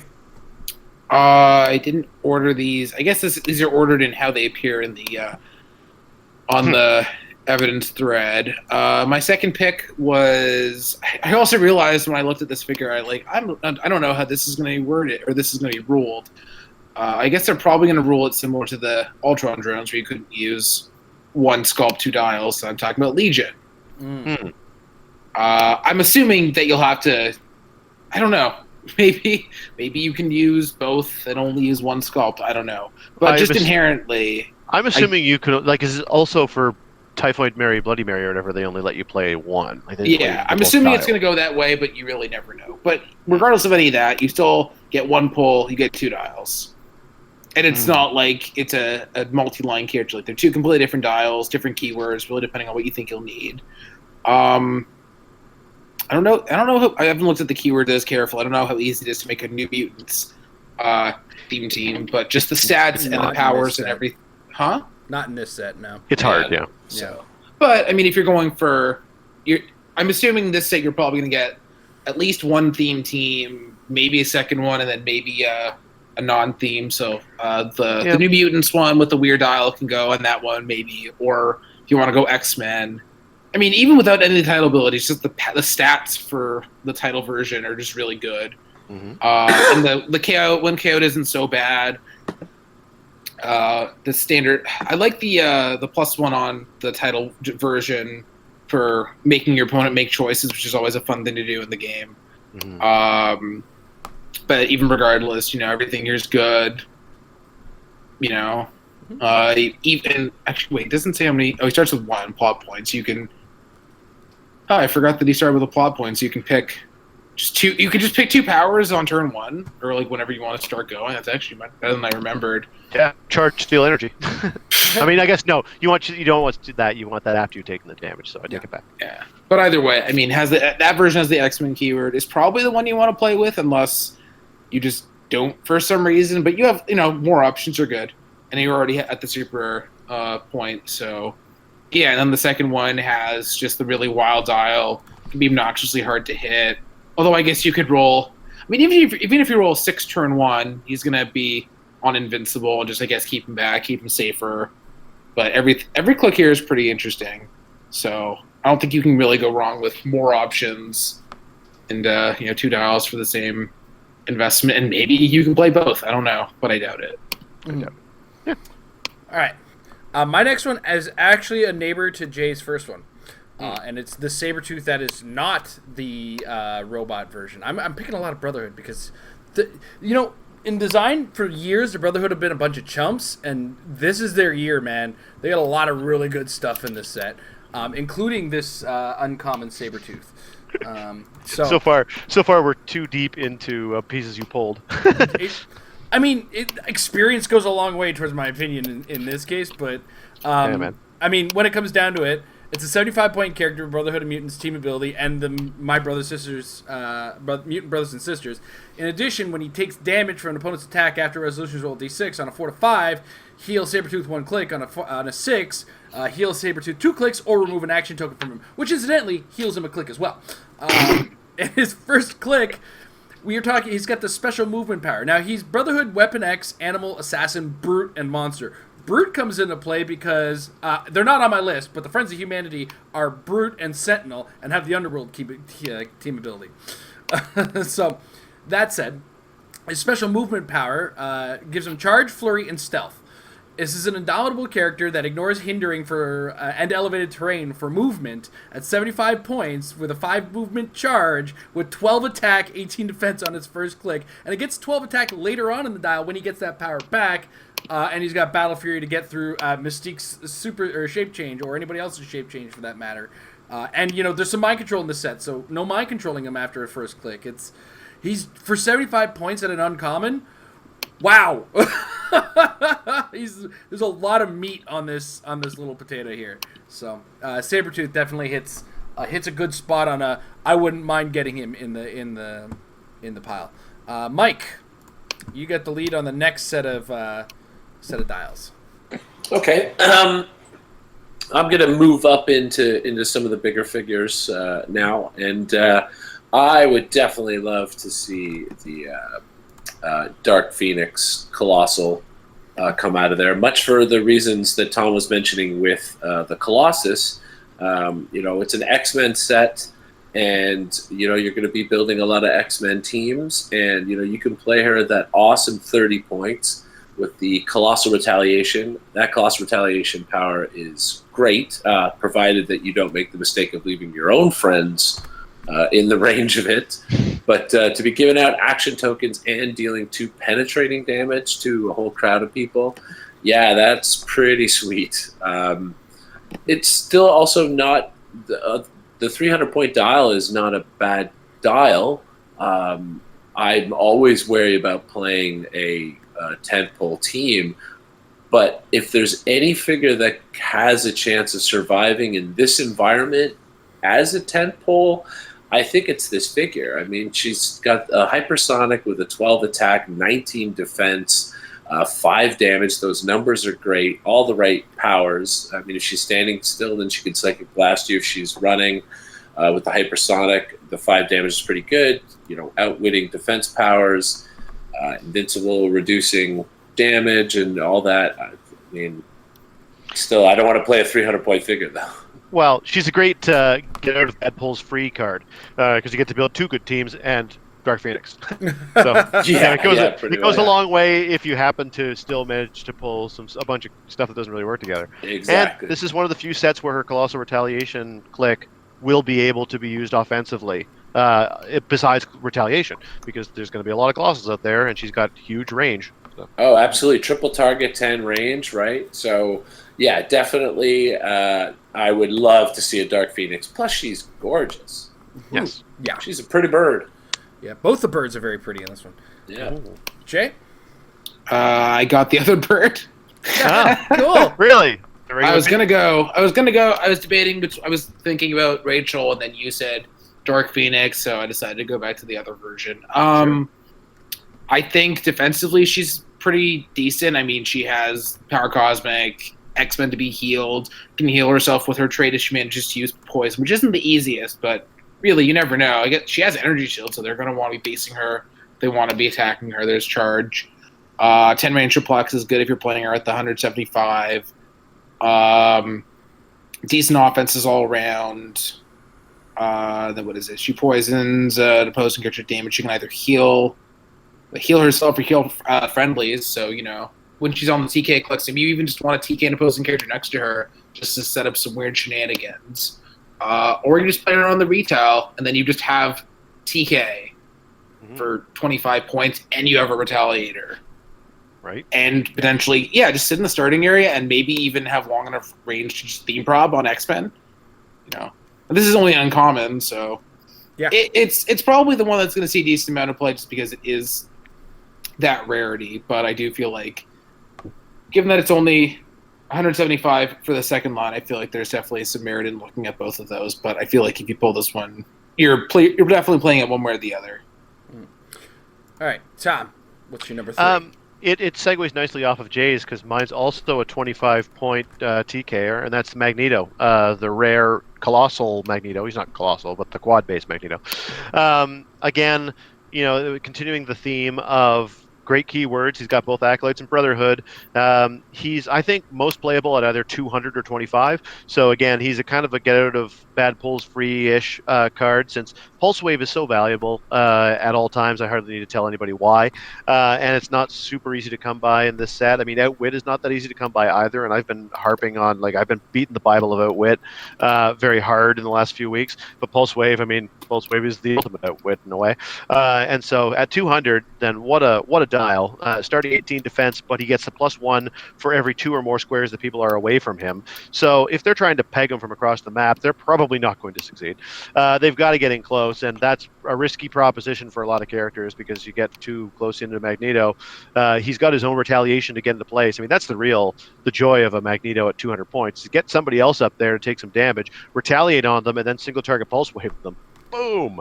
But the great thing about him, and the reason why he's on this list to me, or he's as high as he is that if you don't want to go that big into a big tent pole for 25 points, how could you ask for more than leadership, TK, Colossal Retaliation on your 25-point figure? I mean, that's amazing for 25 points, and I think that's going to really that's going to justify his use quite a bit. And of course, he has the Mephisto-like shenanigans of grabbing somebody within range line of fire and moving them into an adjacent square. So that could extend out somebody's swing if they're friendly to you. They can get somebody away from Amelia Voigt, who I mentioned earlier. Get her out of there so you can't use protective with her. I think he's really good. So All right. Continuing the trend of things I pulled because, goodness me, we pulled a lot of good stuff. Honestly, if our brick contained, like, if what we get is even close to what we pulled for our brick for from WizKids, my goodness, are we ever in a good place? That said, I'm trying to find him, and this is one of the few times where it's like I'm going to go with the higher rarity just because he is a character who's really good and a lot more versatile than first glance, and that is the Shadow King. I already wrote him down. I've been keeping track of who's voting for what, and I had written him down before you stopped talking because I knew where you were going. Yeah, I mean, just play him at 150 points. You get probability control. In addition to which, he's hard to get a line of fire on because if you're outside of 5 squares from him, you cannot draw a line of fire. It can't be targeted by anything that you got. He can also reduce penetrating damage, so there's some Psychic Blast, there's some Exploit Weakness. He kind of shrugs a bit of that damage off. He's got the ability to move up to 11 squares and then mind control 8 squares. As long as you're using your phasing when you move. Cool. I just say I'm phasing. Not a problem. In the mid dial, he's got that power. He's got Psychic Blast. When he KOs a character, deal 1 penetrating damage to each opposing character who was adjacent to them. It's like a light energy explosion. It's more of a bonus. But the fact is his dial is really good. That comes with probability control. It comes with a huge range. It adds to the Brotherhood of Mutants, who we've already said plenty about, and he ignores hindering. For the few characters that do have stealth in this set, they're going to be a nightmare. For characters who don't ignore hindering, he does ignore hindering. And, if your opponent happens to have a few characters that are really good off the top, and they move out, well, go grab him and attack your opponent's team and get a little bit of an edge on them. Just so overall, 150-point Shadow King is like Tom said, he can turn a series of bad pulls into one good pull. I wouldn't play him at 300 on his own, but 150 points, making up half of a team, you got less thinking to have to work with him.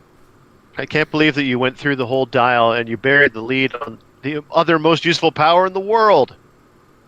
You didn't mention Pulse Wave the whole time. You know what? I didn't have to because it's just there. If you get close enough to attack him, you're about to die because he's got Pulse Wave. Sorry, you don't want to get close to him, but you have to. The Pulse Wave is a great deterrent, but then if you're not getting up within 5, then you're not attacking him at all. So he's really forcing you to a decision. A 19 swing, triple target mind control. Come on over. I'll mind control you next turn. Yeah. Or I'll Pulse Wave you next turn. Yeah, and I didn't even have to say the Pulse Wave because everything else is still great about him. All right. So next up, we're in the number 2s now. And it's Jay who gets the lead on this one. I'm glad I happened to get it because mine segues nicely off of yours because another free mind controller essentially with Onslaught, the uncommon. Because I feel like this is the only sort of area where he ever sees play at obviously the 150-point line. Again, I feel like you're not going to be getting 3 teams out of this, but he's the low rarity uncommon colossal, and he'll go on your. He'll be a solid start for your 3rd non-themed team sort of thing. Has the same can't be targeted too far away, so that's decent protection to go with his 9 range. Free TK. I mean, yeah, you're probably like doing a free TK to position turn 1, just like throw somebody out there, and then you get some free mind control later. Maybe you use a random free end cap, but you're probably just getting a lot of free mind control, probbed because it's sealed. And we're already assuming you're not themed, I mean, I guess it's possible to get theme with him, but I think it's unlikely. Yeah. I guess, and you're also like going to throw a random X-Men on there just to heal him up with the team ability because he has it for some reason. So thanks for that, I guess. Not the easiest to hit with the trait and then the shape change and prob, and then randomly. Oh, I guess with the mind control and his random prob reposition thing, that's 2 things you can do with him that can trigger the Bifrost. So make sure you have that map because I was worded when he uses probability control to reroll an opposing character's attack roll, and the final result is a miss after resolutions. You may place that opposing character up to 3 squares away from their current square. So, and if they're a colossal, you can like further mess around with them by placing 1 square in that radius and then reposition the other 3 as you will, because you're still within the realm of the restrictions there. And get away from that Amelia Voigt. Yeah, and you're probably not using the knockback part, but actually that's a third effect because you can you can knock them back 9 squares. But I guess if you really want to fillet commit, you could use both sides of that Bifrost map because the other side is the Jotunheim Lake, so minimizes how much you have to carry around with you. So yeah, definitely, just a lot of stuff going on here, and 9 range prob. If you're just not doing any of the other millions of things you can do, can definitely be helpful. You can also just swing up there and like mind control somebody as a close combat attack, and then get them going to beat up their opponent, then knock it back 9 squares. You can double Bifrost them. That works, right? I think it works. Yeah. Sorta, yeah. No, I see where you're coming from on that. All right, speaking of Tom, sitting at number 2. Nice and short entry for me because we've already talked about him, but my number 2 has got to be Shadow King. I think that he's increasingly good for everything that you talked about, and Pulse Wave was the thing that I would have hit harder. Otherwise, I don't think I have a lot to add. He's a little bit... Don't just pull him and assume he's an auto-win, because even though he reduces penetrating damage, he is only an 18 up invulnerability up front. You have to play him a bit carefully, but I believe that a good player can. So yeah, Shadow King. All right, Mike? Yeah, I mean, a lot of the ones that I would say were in my top 5 are and have been covered, but I'm still going to throw some ones that I'm looking at and I think would be great to pull. Back to Brotherhood, Pyro. I think Pyro at 50 points actually has a surprising amount of damage output with the triple target energy explosion. He's also got poison. He's got range combat expert with the 3 damage. But what I really like about him is this guy has multiple ways of healing that one click. Because of the brothers and sisters trait, if you've got someone with leadership next to him and he rolls leadership, takes the token off of me, heals from that. On top of that, he can do the free destroy an object within range, and when he uses a range destroy action to destroy a piece of blocking terrain, after resolutions remove an action token from him. So he could be using a range destroy action to take out a wall to also heal himself. So it's kind of neat, this Pyro that has ways of staying alive. And everybody loves Pulse Wave, and wow, a 12 attack Pulse Wave near the end is nothing to be upset about, especially on a figure that you can kind of get away with pushing him and moving him down the dial more, knowing that you have ways of healing him back up. Mm-hmm. So I think Pyro at those 50 points has potential on a good Brotherhood team. Add a third way to heal with the Brotherhood team ability. Yeah. All right, Jay. I think it's you. Is it me? Yeah, Is it me? yeah. You're the only one we haven't got a second for. Okay. Or fourth. Okay, everybody else got a second? Yeah. All right. Well, Jay seems to be constantly picking my neighbors. It's happening a lot because he picked Onslaught, and right next to him in figure number is Juggernaut. What a surprise! Juggernaut is a tough cookie to take down. When you factor in, he does have the My Mutant Brothers and Sisters trait. If you get him on a Brotherhood of Mutants keyword team, or oddly enough, a Brute keyword theme team is actually kind of feasible in this set. It's weird. I know. Yeah, you're right. Go with me on is. this one. Yeah. But that said, you pick map, you pick the underground, and you just never take an action token with Juggernaut. You have full movement Quake. Make sure you single target. If you're playing the 200-point version, single target with 5 damage on a Quake.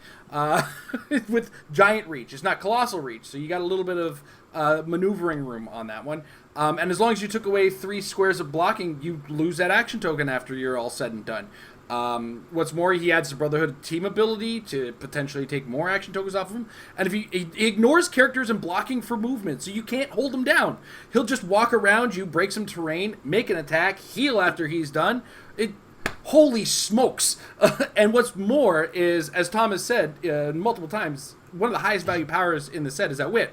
But if he's on one of his first 2 clicks on the 200-point dial, or his first click on his 100-point dial, or heck, any click to start off on a 300-point dial if you're crazy enough to go full jugs, he's protected from Incapacitate, Mind Control, Outwit, and Pulse Wave. Like, insanity on this Juggernaut. He's such a brick house, and this is the second time where you kind of look at it and go, that's one hell of a Juggernaut. And they've really kind of got this Juggernaut design thing down in 2 sets so far. Also worth mentioning, the mass destruction power that lets him move and Quake also gives him traded super strength. So drop a heavy down, and if you just charge with, I don't know, the 300-point click with 13 attack and 5 damage or 7 damage now. Go. Just this Juggernaut just goes, and he can take a beating, and he can heal up the damage, and you're just gonna get frustrated dealing with him.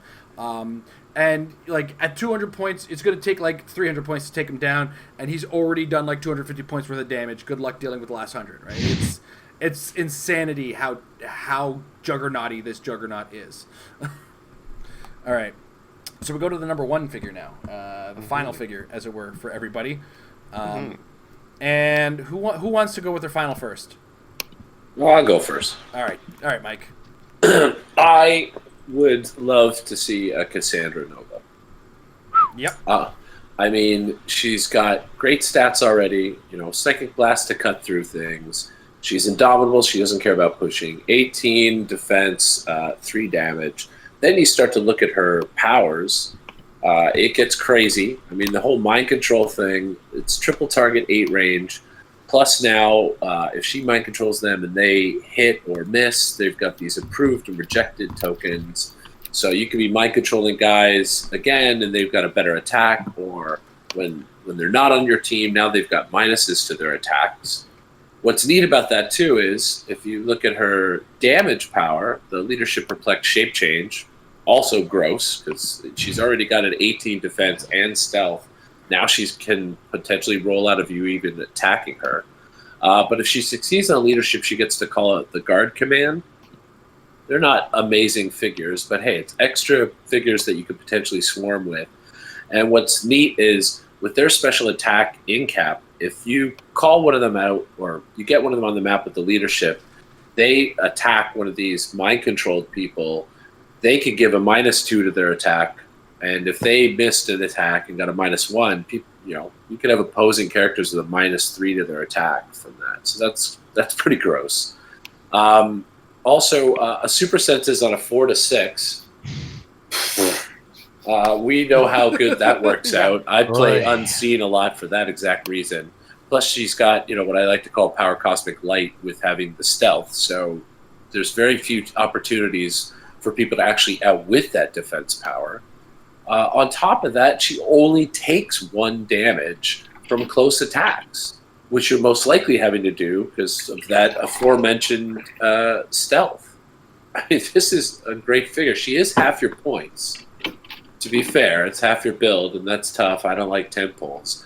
But man, she does a lot. And in a sealed environment, she does a lot. Yeah. So I think Cassandra Nova is definitely a great, great pull, especially you get her on an Amelia Voigt Brotherhood team. There's a match made in heaven right there. Also worth noting, the Brotherhood. If you have a Brotherhood themed team with Cassandra Nova and you bring out a guard command, easy pick for a theme prop. Yeah. All right, Jay. What's your last pick to talk about? My last pick. It is getting pretty late, so I guess I'll sum it up in 3 words and 3 words only.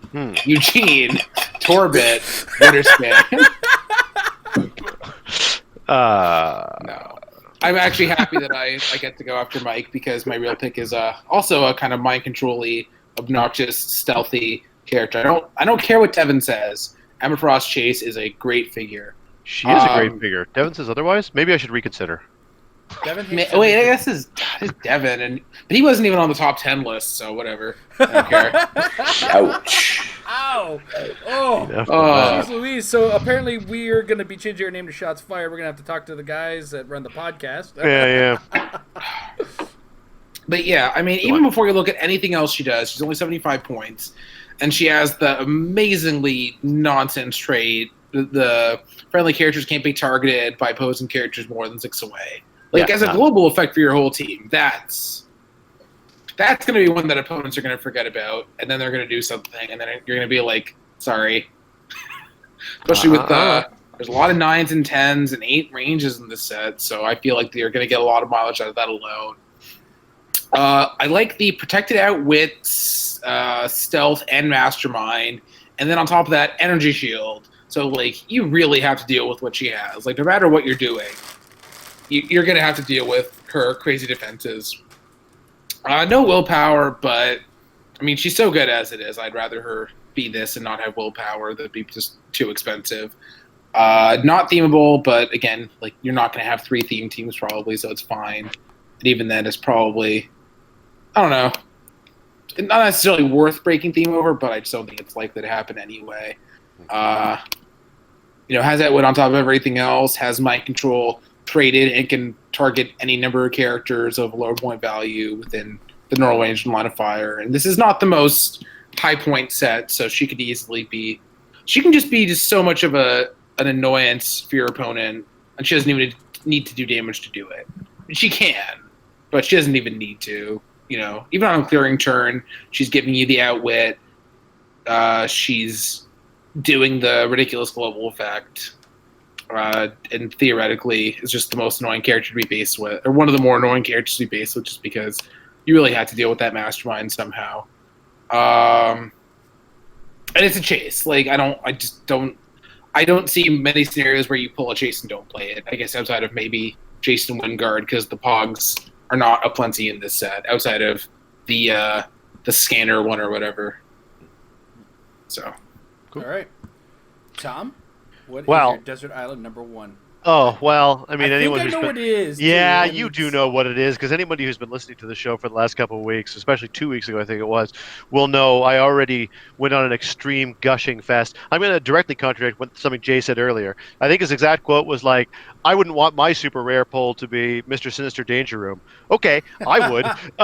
He's... Yes. One of my favorite pieces. He is my favorite piece of the set. He's got to be the most. Again, here I come back. I actually get a sandwich board and stand out on the street because I'm becoming a crazy person and arguing for the power of outwit. It is so valuable in this set where there's so much damage and so much. There is a lot of damage reduction. There's a lot of rollout stuff. There's all kinds of great shenanigans. So what you want in your outwitter, you want an outwitter that ignores hindering terrain, so they can just see through stealth just by default, so they can outwit other things.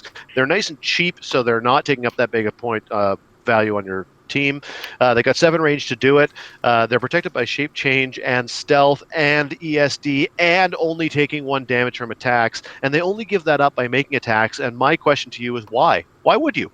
Go up there, poison them, outwit them, get in their faces, tie them down, make them deal with you instead of somebody else. And then when you get to the back dial, then he's crazy good. Like his stats go way up. At that point, then yeah, go on the attack. And if you can eventually get the error tokens off him, then he starts ripping people up. But he's just the most persistent, annoying, powerful outwitter in the whole set. And I really think that he's very, very useful for that. He can phase to get in the right position. Sidestep and stealth is really valuable. Huge swing to be able to outwit exactly what you want to outwit, and it's just there's no easy way to get that outwit off the board. And that's really what it comes down to for me. Is it's not as simple as like, okay, I'll attack the outwitter first. Like you've got to hit him 3 times. That's hard enough to do to begin with, and you've also got to see him in order to hit him. And if you're devoting that much attention to 40 points of a 300-point team, then I think that he's doing way more than he needs to for 40 points. So I just think he's fantastic, and I this is one of the few people who, if we pulled him, I would immediately want to build a team knowing that there's almost no possibility of theme, and it's fine. He's worth breaking theme for, as far as I'm concerned. I think he's the best piece in the set. All right. I can't disagree. He is a figure that would make me break theme. Mm-hmm. All right. Mine isn't a number 1, but it is a last and definite worth of mention. And you can hate me all you want, but you need outwit in this set, and I'm wasting my last pick on Sasquatch. It goes without saying, at 50 points with the ability to possibly do a bunch of damage as well, having outwit on a guy is super useful in this set. We've discussed it a lot of times, and Sasquatch is a good source of outwit who can also has that special movement power where he can just jump on you all of a sudden and quake. You can line that up for 3 damage if you lead it up with an outwit too, because within 5 squares, that's outwit range.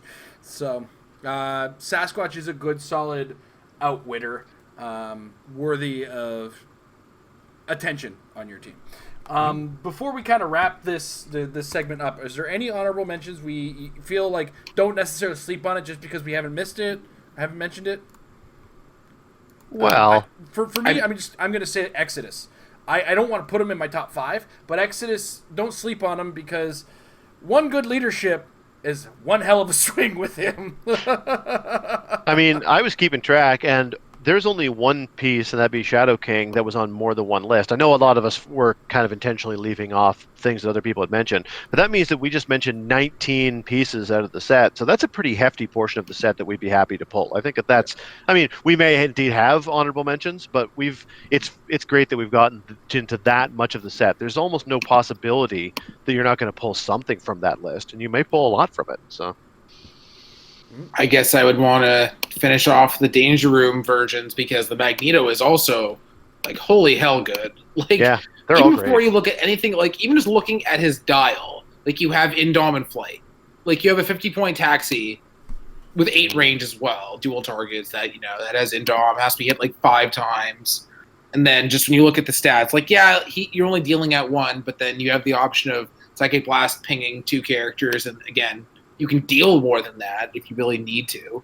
Or you can RCE. You just really need to hit something. You can go for a 14 attack, and they take 1. You just really need to guarantee a hit. And then just having Force Blast traded that you can choose a direction of, like that could be really tactically useful. I like the idea of somebody playing. It certainly could be possible to see somebody playing this Magneto and then the other, and then the Colossal. That just seems hilarious. Yeah. And even just using really power good. action Force Blast. Like, pick somebody up and throw them 6 squares in whatever direction you want. Like that is rife for abuse.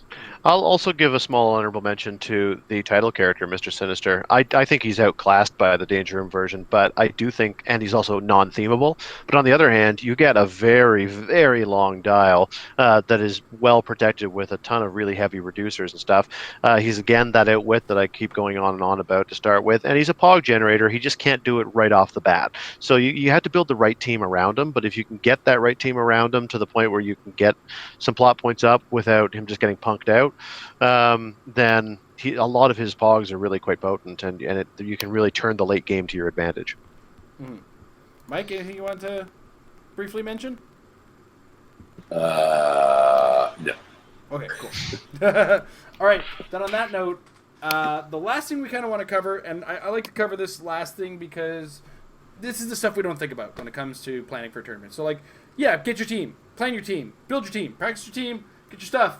What do we forget all the time? And it's a traveling event, so there's always things you kind of got to remember and be ready for. Things like make sure you guys got your passports, make sure you guys got your traveling arrangements set up. You always got to make sure bring some form of water receptacle because you want to be hydrated through tournaments. I can't stress this enough. Because it helps keep you think. Keeps you thinking. You don't want to be thirsty throughout the tournament. Tom, anything like any of these soft things you can think of? Outside the realm of HeroClix, not really. I mean, general travel advice. Pack an extra pair of clothes in your carry-on in case your checked luggage is delayed or doesn't reach you as it should. In fact, you may even want to throw a team in there, or if you're playing Team Worlds on the first day that you get there, maybe just throw in a few action tokens and objects and stuff into your personal item or your carry-on. If for no other reason than sometimes things happen with baggage and they sometimes arrive a day late, that you can get away with that with your team since you're not going to play that on the first day that you arrive unless you're playing in the last chance. But it'll be nice to be ready to go into teams and not have to borrow from things. So something like that. All right. Mike? Yeah, I mean, he's pretty much covering that. Just making sure you got everything that you need, that you've gone, triple check your box, maybe have everything written out and lay it all out and yep, check. Because how there's a lot of elements, you can miss those things. Traveling things. Get a nice pillow for your head if you got a long flight, and get a good book, some music, all that kind of stuff. Don't forget to bring a bathing suit. There's a pool. There's a pool at the hotel. I always forget a bathing suit. I'm like the worst for that. Got mine packed. Yeah, I haven't packed yet. Right here, it's like right there. Yeah, but yeah, and I don't know, just be ready to have fun. So it's 4 days of HeroClix with a whole bunch of other big crazy HeroClix freaks. It's gonna be great. Fun? Yeah. Well, maybe not with Jay. Yeah, that guy. The fun. Oh, he meant you. I thought. No. I meant No, he meant you. You're judging. I mean, I can't have fun by definition with you Hey guys. Jay, make sure you bring like a lozenge or at least your own bottle of water too for how many times you're gonna be screaming HeroClix players. Oh God. HeroClix players. HeroClix players. All of you. I gotta pull Don't up. come to the Rock World Cup. It's a waste of time. I gotta pull up that video that Dial H did one time where he got a bunch of HeroClix players Right. and did like quick impressions of them, and me, Tom, and Amber all got eight. Yeah. It was cute. It was good. It was great. All right. Oh, and very specifically because somebody mentioned in the chat, do not bring your Elvis cosplay. They don't like that apparently. Yeah, I don't like So, that. Not fans. I was gonna throw in. I saw this question at least once, and you never know who's watching or listening or who needs the information. But you need to bring your own maps for teams. They are not provided for you in any way. Each player has the normal 3 maps, and you My probably maps want are to about consider. 3 feet away from my luggage. I swear I'm gonna remember them this time, guys. Are you though? No, Are you I sure? will not. Are you sure about that? Stop And make it. sure You and know make sure what? to bring Screw it. They're going in now. just make sure to bring maps with location bonuses too, because those are permissible in team worlds. Oh, yeah. Get it out now, guys. They're only permissible for the first event of the night. Oh, good times. Jay, But anything yeah, else you missed it? You want to Oh, you've already been adding. Yeah. but yeah. Maps for teams are a thing. It's late. Who can remember anyway? Yeah, I know. 3 P's, guys. Proper preparation. No, it's 4 P's. Proper preparation prevents poor performance. 5 P's, whatever it is. You did not properly prepare to. I did not properly do prepare that. to alliterate that one out. All right, so it doesn't look like anybody's popped in from the Patreon, which is cool. We didn't have to embarrass ourselves in front of some talking heads. It's time to move on to questions. Before we move on to questions, check us out at patreon.com/marriedwithclicks. Be one of our supporters. We just recently got another supporter, and that support gets you access to our patron Discord, as well as our monthly patron hangout, which we actually just had this past Sunday. It's usually the first Sunday of the month. And we take a little bit of time to talk to those of you who are wonderful enough to open your wallets to us. We appreciate that support. And check it out, patreon.com/marriedwithclicks. We appreciate everybody who supports us through that. But that said, we move first to the Facebook. And I think we actually only got one question on the Facebook, but it's a good one. It's an important one. I gotta get my pad. I gotta get my stamp. Oh, because ladies and gentlemen, it's an official episode. Mr. Chris Stockhouse does have a question as soon as I find it on Facebook. It's on the community group, I think, actually. If you want to check us out on facebook.com/group/marriedwithclicks community group, it's listed as a private group, but that's just because we're trying to screen out the bots. You don't want to be talking about how you can get real discounts on sunglasses on the Married with Clicks community group. But Chris Stockhouse does want to know. I still haven't settled on a build for Worlds. That was me a couple hours ago still. I'm thinking about just playing an oppressive troll level team. What are the most troll pieces in Modern right now? Pieces that would either leave your opponent scratching their head or having a good laugh with you when they see your team. I think across the board, and ever since they started making figures of him, Dupe is always good for a laugh. Because everybody's like, Dupe? Why Dupe? They just don't understand the awe-inspiring power that is the Dupe. That's always one that gets a laugh out of everybody, regardless of how good Dupe is in the metagame at the time.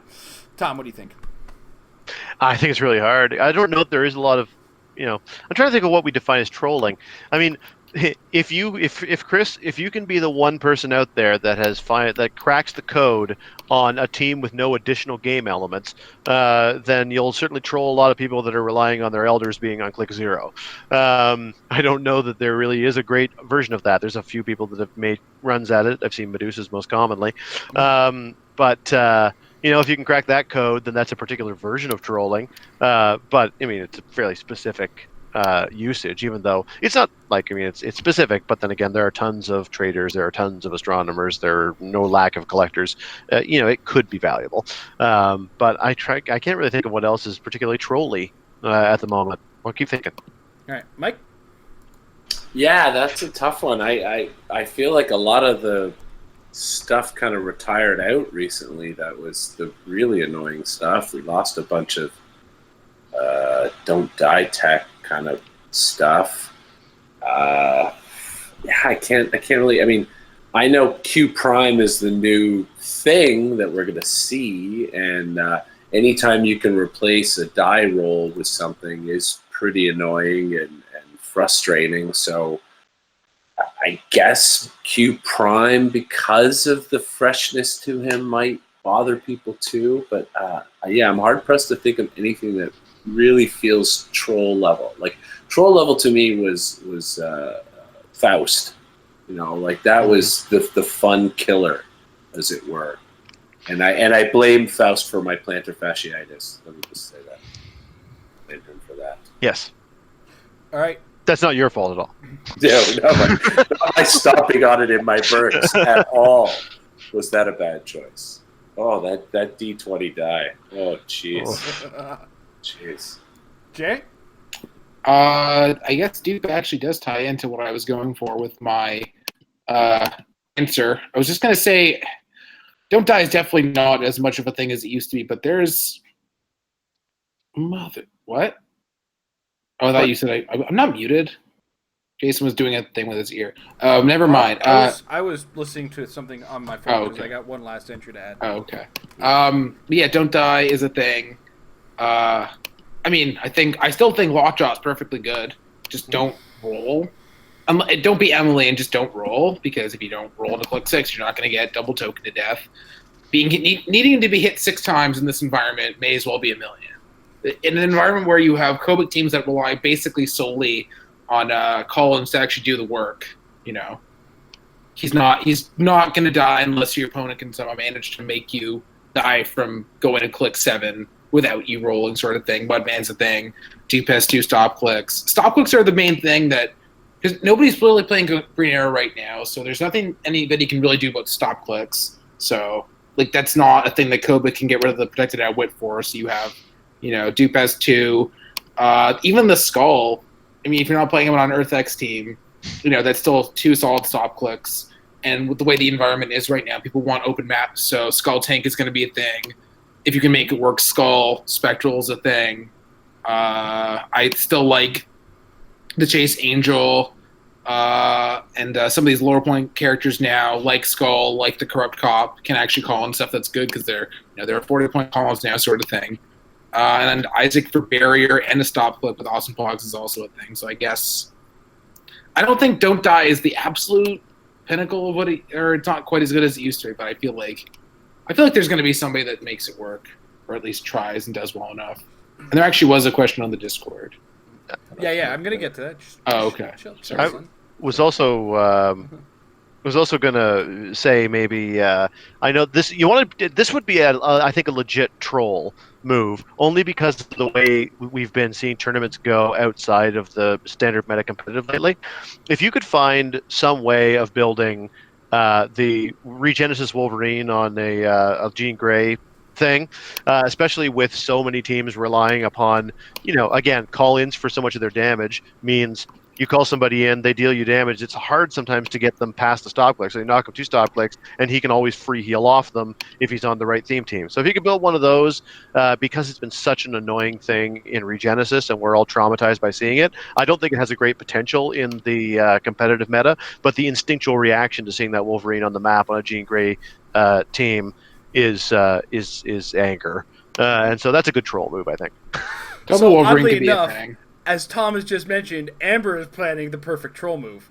Is that what she's planning? Oh, that's She's interesting. planning the perfect troll move. You'll love it. I'll talk about it later. But in the comments for this, I do have to mention Mr. David Crichton's beautiful choice here. He went with Trelane, Q, and the one DC villain that has a Method Man song about him, the Riddler, 4 times over from the Batman animated set. We know the one. That You're is gonna very attack trolly. me. I'm gonna choose evens or odds, and one of those is gonna be a miss. And he's got 4 of them on this team with a bunch of Mandarin rings. It's Mr. Crichton. You deserve that. Very trolly. Very trolly. I mean, granted, the team wasn't legal that he showed with the 4 Remaker rings, but he corrected himself after the fact and added the Dune buggy and beefs and Professor X IDs. Why not? Emily in the chat also mentions map-wise mess with you stuff like Mr. Terrific, the Ellie Sheriff Strange, Trelane. Those were all things that occurred to me, but it does occur to me that like modification isn't that big a deal, so Mr. Terrific isn't that potent, and like ID cards are important, but Doctor Strange doesn't do enough about them. So in a way, that's almost less in the province of trolling and more in the province of just like potentially viable strategy. All right, so the next thing I wanted to the next thing we would need to address is in the Discord. And this is actually probably one of the best questions we've had in a little bit. Okay. And this is a real thought piece. And it's from Michael Fedor, the Alpha, and probably going to be the Omega patron. Question for the Meta Lab. What finishing position is respectively attainable for qualified players who aren't super competitive, highly ranked? Say Joe or Jane Schmo goes into Worlds and does his or her best. What position is seen as a decent showing? And when it comes down to it, if it's your first show, I'm going to say this. My first show, I went 1 and 2, didn't qualify for the top X. I had Mike and Tom just proud of me for my 1 win. Because it was like, I had to get through a Thanos throne, then I had to get through the defense on a Spectre. And it's like, who plans for this? Not me with my 3 Supermen, that's for sure. But that said, when it's your first chance or your first try, don't plan for position. Getting to the top 32, be super proud of being in the top 32. If you get to the top 16, be over the moon. Top 8, I hope you planned to bring a bunch of stuff because you're about to get a bunch of stuff. But that said, like if it's your first time coming, meter your expectations and play your best. And as long as you're proud of the way you played, it shouldn't really matter where you placed. And that's kind of where I'm going to say with that. What about you, Tom? It's a great question. I want to give a caveat, which is that I think that we can answer this question by differentiating having a positive experience and being pleased with having been there, and what would be considered to be a good showing. Like I will say, I don't think that placing last is a good showing. But that doesn't necessarily mean that it can't have been a positive experience. So I want to get that out of the way quickly, because I think a positive experience is a very different thing. It's very much a mindset thing. That's very much around sort of you and you're having the right attitude on the game in general. So I think you can be proud of anything that you do as long as you've got the right mindset for it, and you can have a good time with it, even if you don't make the final day or even if you don't make the actual World's Day at all. I think that there's a number of different ways in which you can still be proud and pleased with the experience regardless of outcome. So if we take just what would be considered to be a good placement if it's your first time out, I would say top half would be great. I would use that as just a random metric, but I think it's very individual. All right, Mike. 16th place or higher. No, I'm just kidding. I'm totally kidding. Oh, it could be. Again, 16th or quit.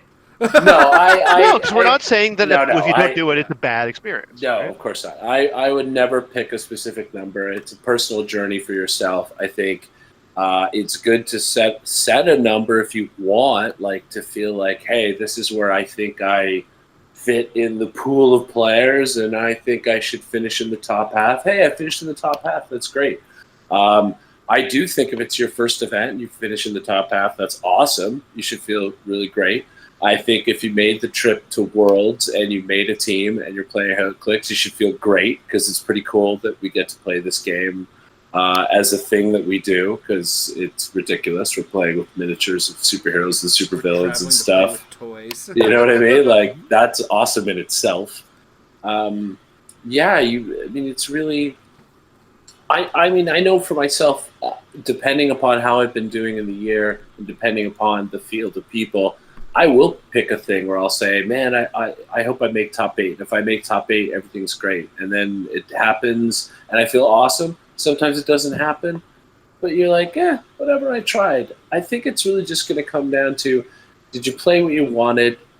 Did you leave it all out on the map, as they say, Did you, play the game that was in front of you? You tried your best, you did the things. then feel good. If you went in and you had a bad attitude and you thought you were going to lose before you ever rolled dice and you just moped through the whole thing, that to me would be a bad showing. That's what a bad showing is. I think going and playing and committing and having a good time, regardless of what your record is, that's what a good showing is. I think an 0-3 player who smiled about it and had a good attitude and learned a lot and is vowing to come back next year and do better, that's a good show. That's the kind of stuff that really matters. I forget who said it. Somebody made a comment. Maybe it was even you, Tom, but it's basically like everybody else is going to lose, right? Only one person is going to win the whole thing. Everybody else is losing. So if that's all you're looking at, and if you're picking a number and if not making that number is somehow like, oh, I'm out of HeroClix, I can't play anymore, I'm not worthy of what I should be, that's a sad thing and that's a problem. So, pick whatever works for you, go in with an attitude of having a good time and trying your best, and that'll work out the best way. If you want to say what's a good showing for a brand new player in terms of, wow, that's impressive, I would agree the top half is a great showing for someone who's not very competitive and is coming out for the first time. All right. Jay? I think if you come with the team that you built, or even any team really, and you played it to the best of your ability, you're probably fine. I mean, matchups are a thing. Dice are a thing. Even just losing map roll can be a thing if your opponent has a map that really messes with you. Or, I mean, if it's Worlds, if you're new and you're playing against last year's defending champion, I mean, there's no shame in losing that game, no matter, if you do what you can. And I guess, almost everybody's going to have at least one loss. So if you're, realize that if you adjust your expectations to what's realistic and you take your losses in stride, you're probably fine. Can't complain about that. So I think one of my favorite things to do about a HeroClix story is tell the story of some epic actions in the game. Someone's like, oh man, so you won? Like, no. Those are always my favorite stories to tell. All right, so that's about it. It's been a long one, and we only got a few days until we go to Memphis, so now is a good time to cut it all off. We're not going to be doing any other episodes throughout the week, even into the Mind of Madness. We're going to try to film some content while we're out there. We'll get a move and attack, which is actually not quite moving, but more attacking. Stand and attack, I guess we'll call it, because we'll be in the hotel room. We'll get some move and attack questions. So if you have any of those, check the link below to the document, the form. Fill out the form. Your name doesn't have to go on there unless you want your name on there, and we'll answer some of those questions on move and attack from the hotel room, probably in my bathing suit. I think that would be hot, wouldn't it? Would that get viewers? That wouldn't get viewers. That would get me removed from YouTube. We should just do it poolside. We'll all be in our bathing suits. Poolside, yeah. With little Poolside drinks with umbrellas. Mm-hmm. Drinks with umbrellas. Ooh, I'm looking forward to the service of this place. It's a vacation joint. But that said, I do want to take a second to thank our sponsors over at MajesticCCG.com. Check out the Apex Insiders. $3 a month gets you access to some of the greatest articles that are written by some of the greatest minds in the game. And without that, without even the Apex Insiders, the top 10 players is an article that just recently went up. There's a small typo in there. They spelled Devin Owens' name wrong. They spelled it Tomkerr. I don't know what's up with that, but weird. it's weird. But that's Canadian spelling. Canadian spelling. It's a phonetics. They missed the accent. But that said, I want to thank everybody for watching. Tom, Mike, Jay, I'll see you guys on the plane. Ladies and gentlemen, if you're going to be in Memphis, we'll see you in Memphis. It's the last second. Get those games in. Get those practice games in. Check out some of that stuff. It's all practice, and it's all to make your team better. See you guys in Memphis. Because we're going to Graceland.